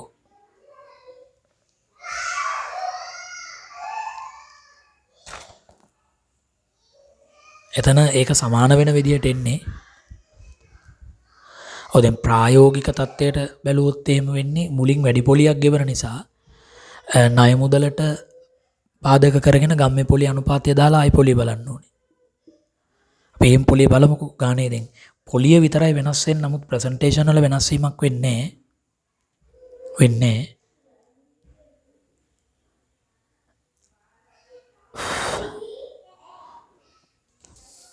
උතන උනේ මේ දත්ත හරියටම ප්‍රායෝගික වෙන විදියට ගන්න ඕනේ. එහෙම වුණොත් එහෙම අනිවාර්යයෙන්ම මේ වාරිකවල එන පොලියයි ගම්මේ පොලිය අනුපාතයෙන් වට්ටම් කරලා ගත්තා නම් එන ගානයි දෙක සමාන වෙන්න ඕනේ. සමාන වෙන්නේ නැතිකම තමයි තියෙන්නේ. පොලිය අනුපාතය කපලා දැම්ම නම් හරි. දැන් ඊළඟ ගානේ පොලිය අනුපාතය නැහැනේ පොලිය දීලානේ. මේ මේකකම අපි එහෙම බැලුවේ නැහැනේ. හරි එතකොට පොලිය අනුපාතය දීලා තියෙන නිසා අපි ඕනනම් පළවෙනි අවුරුද්දේ පොලිය මේ ණය මුදලට හොයමුකෝ. ණය මුදල දසලක්ෂයයි. දසලක්ෂයට 10%යි පොලිය W1 පෙරවැඩංක 2 දසලක්ෂයට 10%යි කියන්නේ දසලක්ෂයට 10%. 1 2 3යි 1 2 3යි 10% කියන්නේ මේකට මේක කැපෙනවා මේකට මේක කැපෙනවා ලක්ෂයයිනේ. ඒතර පළවෙනි වාරිකයේ තුල අන්තර්ගත පොලිය ලක්ෂය. නමුත් මෙතන පොලිය නෙමෙයි පෙන්වන්නේ ඒකට. ඒ පොලියයි පොලිය අතර වෙනසක් එනවා. වාරිකයේ ලක්ෂ 4. එතකොට දැන් ගැටලුවක් තියෙනවා.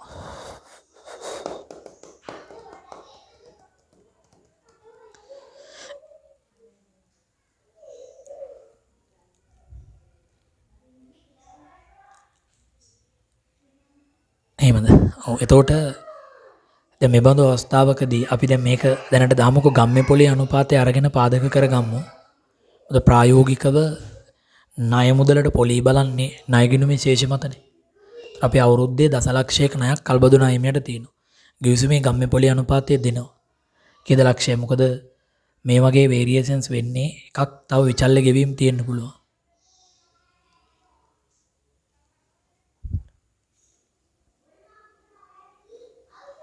ඔව් එතකොට මොනවාද වසරක එනම එකට උත්තරේ දෙන්නම් හරියටම.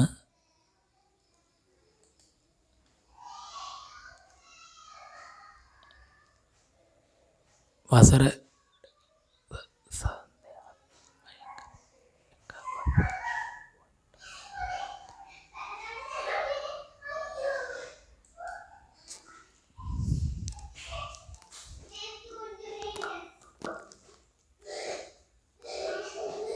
ඒක වසර කොට්ටම් සාධක අයින් කරන්න එහෙම බෑනේ.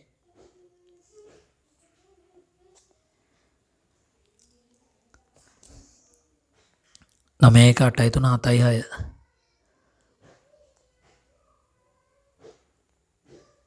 දෙවෙනි වසරේ 2.1 බෙදීම 1.1 කියන්නේ 1.2. එතකොට එක බෙදීම අපි ගමු මේක පොලි අනුපාතය දාලා ගමු 1.3. කාරණේ ඊළඟට 1.1 1.1කින් වැඩි කිරීම 1.1 වැඩි කිරීම 1.1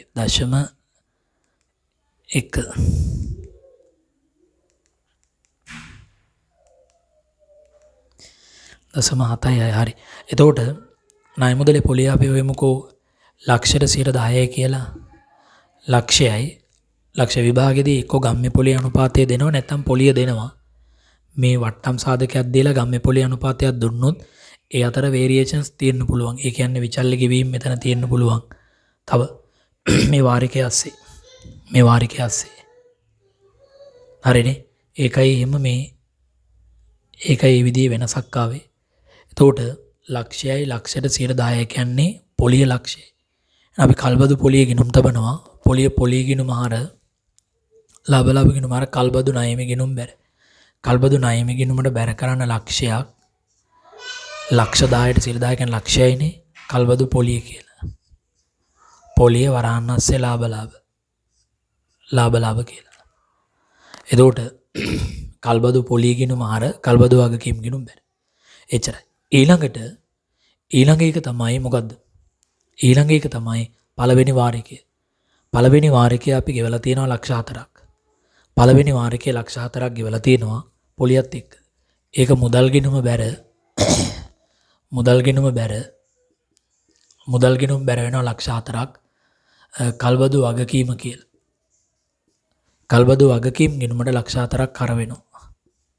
පොලියත් එක්ක ලක්ෂ 4ක් කර වෙනවා මුදල් කියලා. එච්චරයි. දැන් මේ ගිණුම තුලනය කරන්න. මේ ගිණුම තුලනය කරපුවාම එනවා කල්බදු ණය ගිණුමේ ඉදිරියට ගෙවන්න තියෙන ශේෂය. ඒකෙත් ඉතින් එහෙම කරන්න වෙනවා. එච්චරයි. කල්බදු ණය ගිණුමේ ඉදිරියට ගෙවන්න තියෙන ශේෂය. ලක්ෂ 11කින් වැඩුණොත් මේ පොලිය නෙමෙයිනේ අපි ගත්තේ. එතකොට ලක්ෂ 11යි. තනත් ලක්ෂ 11යි. ලක්ෂ 11න් ලක්ෂ 4ක් ගියොත් ලක්ෂ 7යි. ඉතිරි කල්බදු වගකීම. පගී දැන් ආසන්න උත්තර එනවා. ලක්ෂ 7යි. ලක්ෂ 4 10 කියන්නේ එතන 70000යි. මෙතන ඊළඟ අවුරුද්දේ වාරිකයේ ගෙවලා තියෙන 30 ලක්ෂ 4න් ඔය විචල්්‍ය වාරිකයන් තියෙනවා. ඒකයි එම් වෙලා තියෙන්නේ 33යි 3,32,000යිනේ. 68යි සුළු රුපියල් 2000ක වෙනසක් නෙන්නේ දෙවෙනි වාරිකයේ පොලිය. හරි මෙහෙම ගමු. එතකොට පළවෙනි අවුරුද්දේ පොලිය ලක්ෂයයි. ඊළඟ අවුරුද්දේ පොලිය ඊට වඩා අඩු වෙනවා. වඩා හොඳ මෙහෙම ගන්න එක වෙන්න ඕනි. කල්බදු පොලිය අනුපාතයේ ගානක දීපු අවස්ථාවකදී වට්ටම් කළා වාරිකවල වර්තමානාගෙන් කල්බදු වගකීමේ මූලික මිනුම් කරන ලද වටිනාකම හොයා ගන්නවා. එතනින් අපි අර වාරිකයේ අගයයි වාරිකයේ පොලි රහිත වාරිකයේ අගය අතර වෙනසින් කල්බදු පොලියම ගන්නත් බෑ. මොකද සමහර ගෙවීම් වල දැන් තව ටිකකින් මම කියා දෙනවා කල්බදු ගෙවීම් වල ස්ථාවර වාරික වගේම ඒ ගෙවීම් වල විචල්්‍ය අගයන් මේ කරන ගෙවීම් දඩ මුදල් ඒ වගේ දේවලුත් තියෙන්න පුළුවන්. ඒ නිසා ඒ ගෙවන අගයයි මෙතන මේ වාරිකයේ වර්තමාන අගයයි කියන දෙක අතර වෙනසින් පොලියම කියන්න බෑ. ඒ බඳු අවස්ථාවකදී අපි ගම්ම්‍ය පොලිය අනුපාතය පාදක කරගෙන කල්බදු පොලිය හොයමු. එතකොට ලක්ෂ 7යි මෙතන ඉන්නේ. මේ ගිණුම තුලනය කරන්න. දැන් ලාභ ගිණුමට දාන්න ඕනේ. ඊට කලින් ෂෙයා කරමු. දැන් කල්බදුවත් කමෙන් ෂෙයා කීය දෙන්නේ? දැන් මෙතන පොලිය ගිණුම මකලා පොලිය ගිණුමට අර වෙනවා. කල්බදු පොලිය ගිණුමට අර වෙනවා. කීයද දැන් පොලියයි ලක්ෂයනේ. හරිද? ඔයගොල්ලෝ අයින් වෙන්න එපා.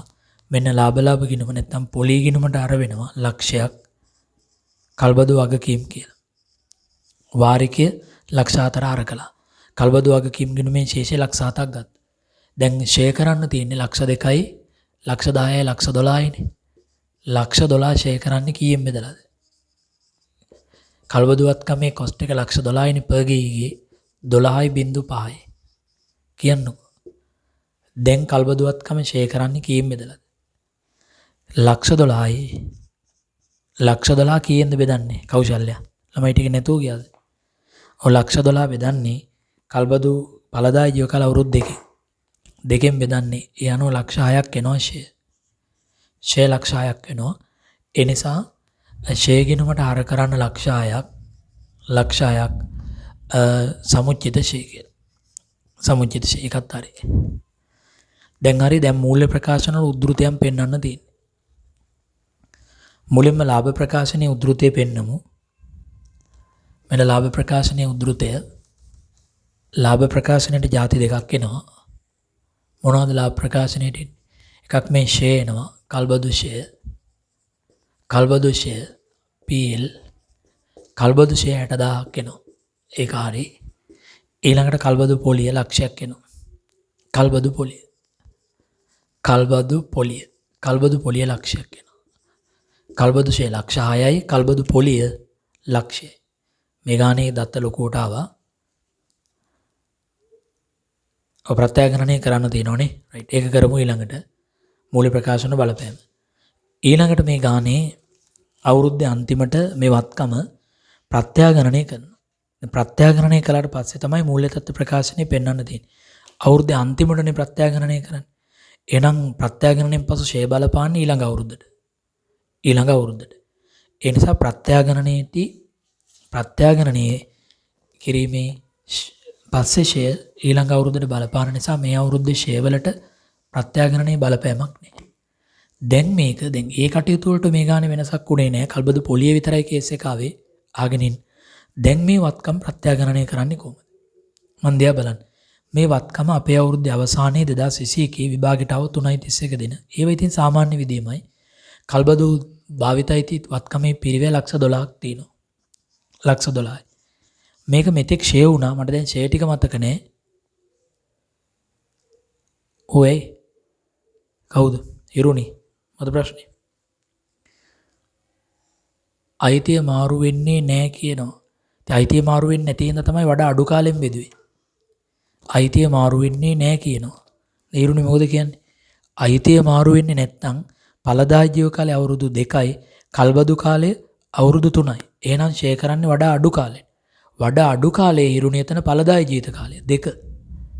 ඒකයි දෙකෙන් බෙදුවේ. ඒකයි ඵලදායි ජීවිත කාලෙ. මෙතන ඵලදායි ජීවිත කාලය තමයි අඩු උනේ. දැන් හරිද එතන ප්‍රශ්නෙට උත්තරේ? එතන ප්‍රශ්නෙට උත්තරේ හරිද? ඉක්මන් කරන්න. එතන ඵලදායි ජීවිත කාලය තමයි වඩා අඩු කාලය. වත්කමේ අයිතිය මාරු වෙන්නේ නැහැ කියලා නේ කියන්නේ. ඒගොල්ලෝ මේ හරි කියන්නෙත් නෑ. ෂේ කළා හරිනේ අපි. හරි. එතකොට ඊළඟ එක හරි දැන් අහගෙන ඉන්න. ඊළඟ එක තමයි ප්‍රත්‍යාගණනය කරන්න හදන්නේ. ලක්ෂ 12ක වත්කම මන් දිහා බලන්න. අවුරුද්දේ අන්තිමට ෂේ වුණානේ ලක්ෂ 6ක්. ඒතර ප්‍රත්‍යාගණනයේ ෂේ මට මතකෙදී ලක්ෂ 6යි නේද? ලක්ෂ එහෙනම් මේකෙන් අඩු කරනවා මෙතෙක් ෂේ. කවුද බානුක අහගෙන ඉන්න. අනුද? ඔව්. එතකොට ලක්ෂ 6න් ලක්ෂ 12න් ලක්ෂ 6ක් ගියාම මේ වත්කමේ ධාරණාගය ලක්ෂ 6යි. ධාරණාගය ලක්ෂ 6ේ වත්කම ප්‍රථම ප්‍රත්‍යාගණනය කරනවා මල්කි කීයටද? ඉක්මනට කියන්න. කෞශල්‍යයම නැද්ද? 21 3.31 දෙන යන්ත්‍රය ලක්ෂ කීයකටද ප්‍රත්‍යාගණනය කරන්නේ? කියන්නකෝ. ලක්ෂ 8කට ප්‍රත්‍යාගණනය කරනවා. එහෙනම් ලක්ෂ 2ක ප්‍රත්‍යාගණන ලාභයක් තියෙනවා. දැන් ඒක කොහොමද කරන්නේ? ඉස්සෙල්ලාම කරන්නේ වත්කම් ප්‍රත්‍යාගණනය කරනකොට මෙතන ඉඩමදි මෙන්න මේ සමුච්චිත ෂේ ටික සමුච්චිත ෂේ ගිණුමෙන් වත්කම් ගිණුමට මාරු කරනවා. දැන් පටල ගන්න එපා. මෙන්න මේ වත්කම් ගිණුමට මාරු කරනවා. දැන් මෙතන මේ කල්බදු වගකීම් ගිණුමත් මට ඕනි. කල්බදු වගකීම් ගිණුම චුට්ටම මේ නංගම් මකනවා. මේ කල්බදු වගකීම් ගිණුමත් මට ඕනි දැන් ඉදිරි වැඩේට. වත්කම් ගිණුම ළඟ වැඩේ වුණා. මේ ප්‍රත්‍යාගණනය කරනකොට සමුච්චිත ෂේ ගිණුම හර කළා වත්කම් ගිණුමට බැර කරනවා. ඔන්න දැන් වත්කම් ගිණුමට බැර කළා පස්සේ මේ ගිණුම ඇඳගම්මු. මෙතෙක් ෂේ ටික රතු පෑනින් සමුච්චිත ෂේ කියලා මේකට බැර කළා ලක්ෂ 6. සමුච්චිත ෂේ හර වත්කම් ගිණුම බැර. දැන් මේ ගිණුම තුලනය කළා බලින්ම වගේ මේ ඊළඟ අවුරුද්දේ අවසානයේදී කරන්නේ අපේ අවුරුද්දේ අවසානයේදී කරන දෙයක් මේ බලෙන්ම වගේ නවාගේ හරිනම් මේ තුලනය කරන්න කලින් මේක කරන්න තිබේ කමන්නේ නවාගය මේ ගිණුමේ ශේෂ බවට පත් කරනවා. නවාගය කීයද? මේව මං කියා දීලා තියෙන්නේ. නව ප්‍රත්‍යාගණනාගේ ලක්ෂ 8යි. ඒක මේ ගිණුමේ ශේෂ බවට පත් කරනවා. ලක්ෂ 8යි ශේයිගේ දැන් ඉවරයි. මෙහෙන් පහලට දානවා ලක්ෂ 8යි. දැන් මේ ගිණුම තුලනය කරපුවම මේකේ වෙනසක් එනවා.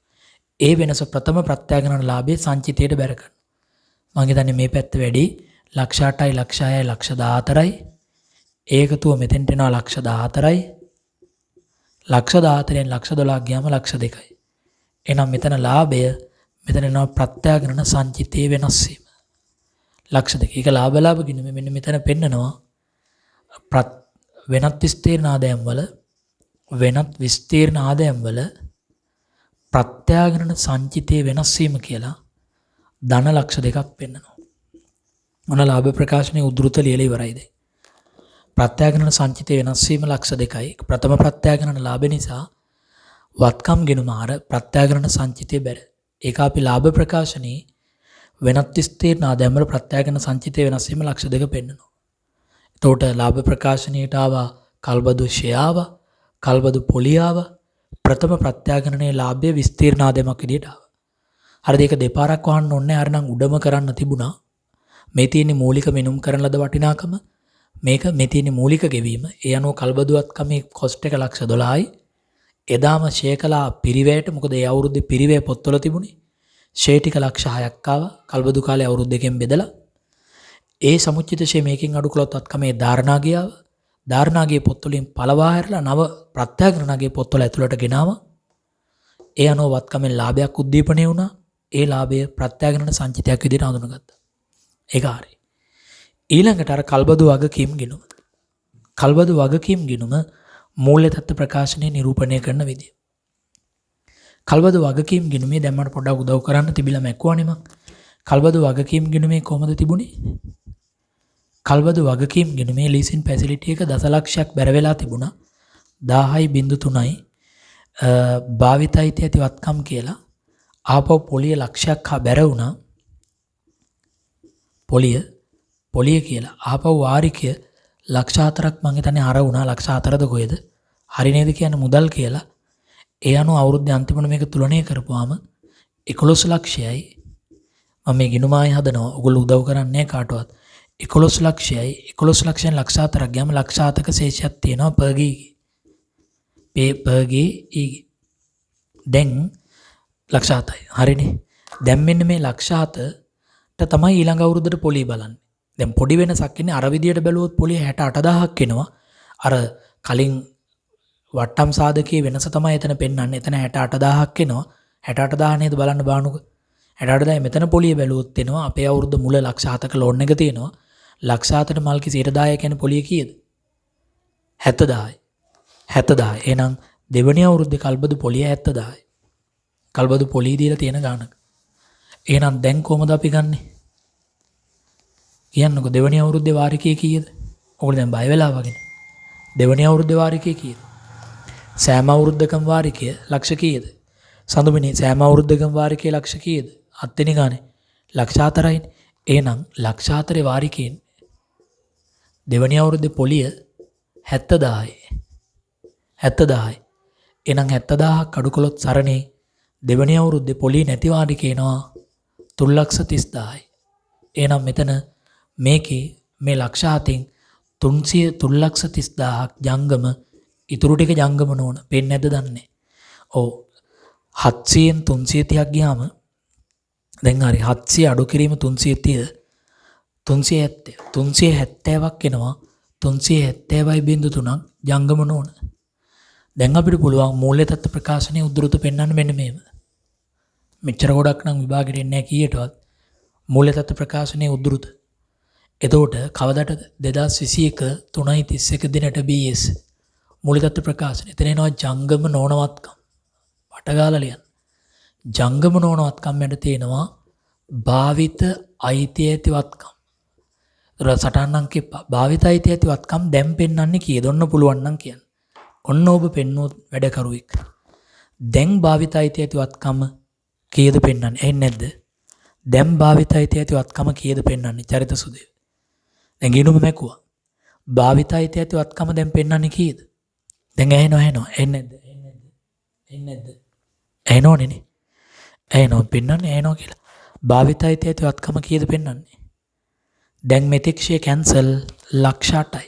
භාවිතයිත ඇති වත්කමේ මෙතෙක්ෂය කැන්සල් දැන් මෙතන පෙන්වන්නේ ලක්ෂ 8යි. ඒකයි අපි කිව්වේ කල්බදු පසු කාලීනව මිනුම්කරණය කරන්න පුළුවන් පිරිවැයට හෝ ප්‍රත්‍යාගන නගයට. කල්බදුවත් කනුත් පසු කාලීනව පිරිවැයට හෝ ප්‍රත්‍යාගන නගයට මිනුම්කරණය කරන්න පුළුවන්. මෙතන මිනුම්කරණය කළේ ප්‍රත්‍යාගන නගයට. හරි ඊළඟට තව මොනවද පෙන්වන්නේ? වගකීම්. එන කල්බදු වගකීම්. ඒතර කල්බදු වගකීම් වල වත්කම එච්චරනේ. ඔව් ජංගම නොවන වගකීම්. ජංගම නොවන වගකීම් වල පෙන්නනවා කල්බදු ණය 3,70,000යි. 3,70,000යි මේ කල්බදු ණය. ඊළඟට ජංගම වගකීම් වල පෙන්නනවා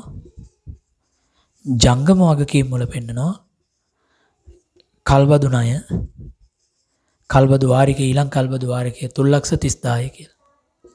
ඔච්චරයි. ඕක තමයි හඳුනා ගැනීමෙන් පසු මිනුම්කරණයේ සම්බන්ධ ගාන. කිසිසේත්ම ඕකේ අමාරු නෑ.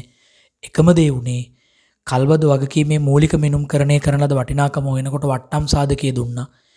ඒ අනුව මිනුම්කරණය කළා. එතෙන්දී වාරිකයයි මිනුම්කරණයේ අගය අතර වෙනසින් කල්බදු පොලියයි ගම්ම්‍ය පොලිය අනුපාතයයි දීපු ගානකදී සාමාන්‍ය අභ්‍යාසයේ කල්බදු පොලිය හොයන්න ගම්ම්‍ය පොලිය අනුපාතය පාදක කරගන්න. මොකද ගම්ම්‍ය පොලිය අනුපාතයේදී ප්‍රායෝගික තත්ත්වයට ලං වෙනවා. මොකද හේතුව පළවෙනි අවුරුද්දේ කල්බදු පොලිය ලක්ෂයයි ආවේ. දෙවෙනි අවුරුද්දේ වාරිකයේ පොලිය 70,000යි ආවේ. සමහරෙන් කල්බදු වල එන්න පොලිය අඩු වෙනවා. මුලින් වැඩි පොලියක් ගෙවන්නේ. ඒ තර්කයේ මත තමයි ඒ තර්කයට අපි ආවේ. විභාගෙදී අනිවාර්යයෙන්ම එහෙම આવොත් ඒ අවස්ථාවේ විදිහට පාවිච්චි කරන්න. දැන් ඔන්න ඔච්චරයි කල්බදු තියෙන්නේ. දැන් චුට්ටක් මේකේ ප්‍රමිතියේ හැඳින්වීම නැවත කරන්න වෙනවා. හරි එතෙන්දී මේ ඔය ගිනුම් සටහන් තබන විදිය චුට්ටක් බලන්න. ටියුට් එකේ 4 වෙනි පිටුවේ උඩ ගිනුම් සටහන් තබන විදිය. දැන් ළමයි ලිෆ්ට් එනවනේ ඕගලේන අපි නවත්තලා ඊළඟ දවසේ කරමු. මහන්සිත් ඇති. මම රෝහණ සර්ගේ ලින්ක් එක දැන් එවන්නම්. කීයටද ඒක කරන්න ඕනි? ඒ පන්තිය කීයටද කරන්න ඕනි?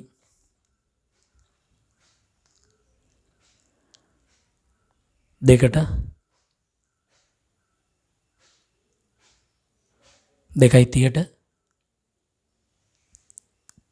2:00 කාලට වගේ කියමුනේ. 2. එතකොට සර් පේපර් එක කරන්නේ ඒක කළා 2ට ඊළඟ පේපර් එකට මුණ දෙන්න ඕගොල්ලෝ. සඳුදාට ආපහු මාත් එක්ක සම්බන්ධ වෙන්න print out අරගෙන මම කලින් ඒවා එවලානේ තිබුණේ ඕගලන්ට. සාමට දොස් කියන්න කවුරුත් බෑ. කීවෙනි පේපර් එකද පොඩ්ඩක් කියන්නකෝ. ඇයි ළමයෝ කිව්වේ 3-4 රෝහණ සර් කරනවා ඇත්තේ ආදර්ශ ප්‍රශ්න පත්‍රවල. ඊට පස්සේ මම කරනවා ආයෙ මම ඒකේ පොඩි පෝස්ට් එකක් දාලා ඇත්තේ ඕගලන්ට. ඕගලන් මේ වෙන පෝස්ට් බලන්නේ නැද්ද? ඒ පෝස්ට් එක පවා මම ෆිල්ටර් කරලා එවන්නේ. ඒවා MB ප්‍රමාණය ගොඩක් අඩුයි. ටක් ගාලා බලතේ. හොඳයි ආයිබෝවන්.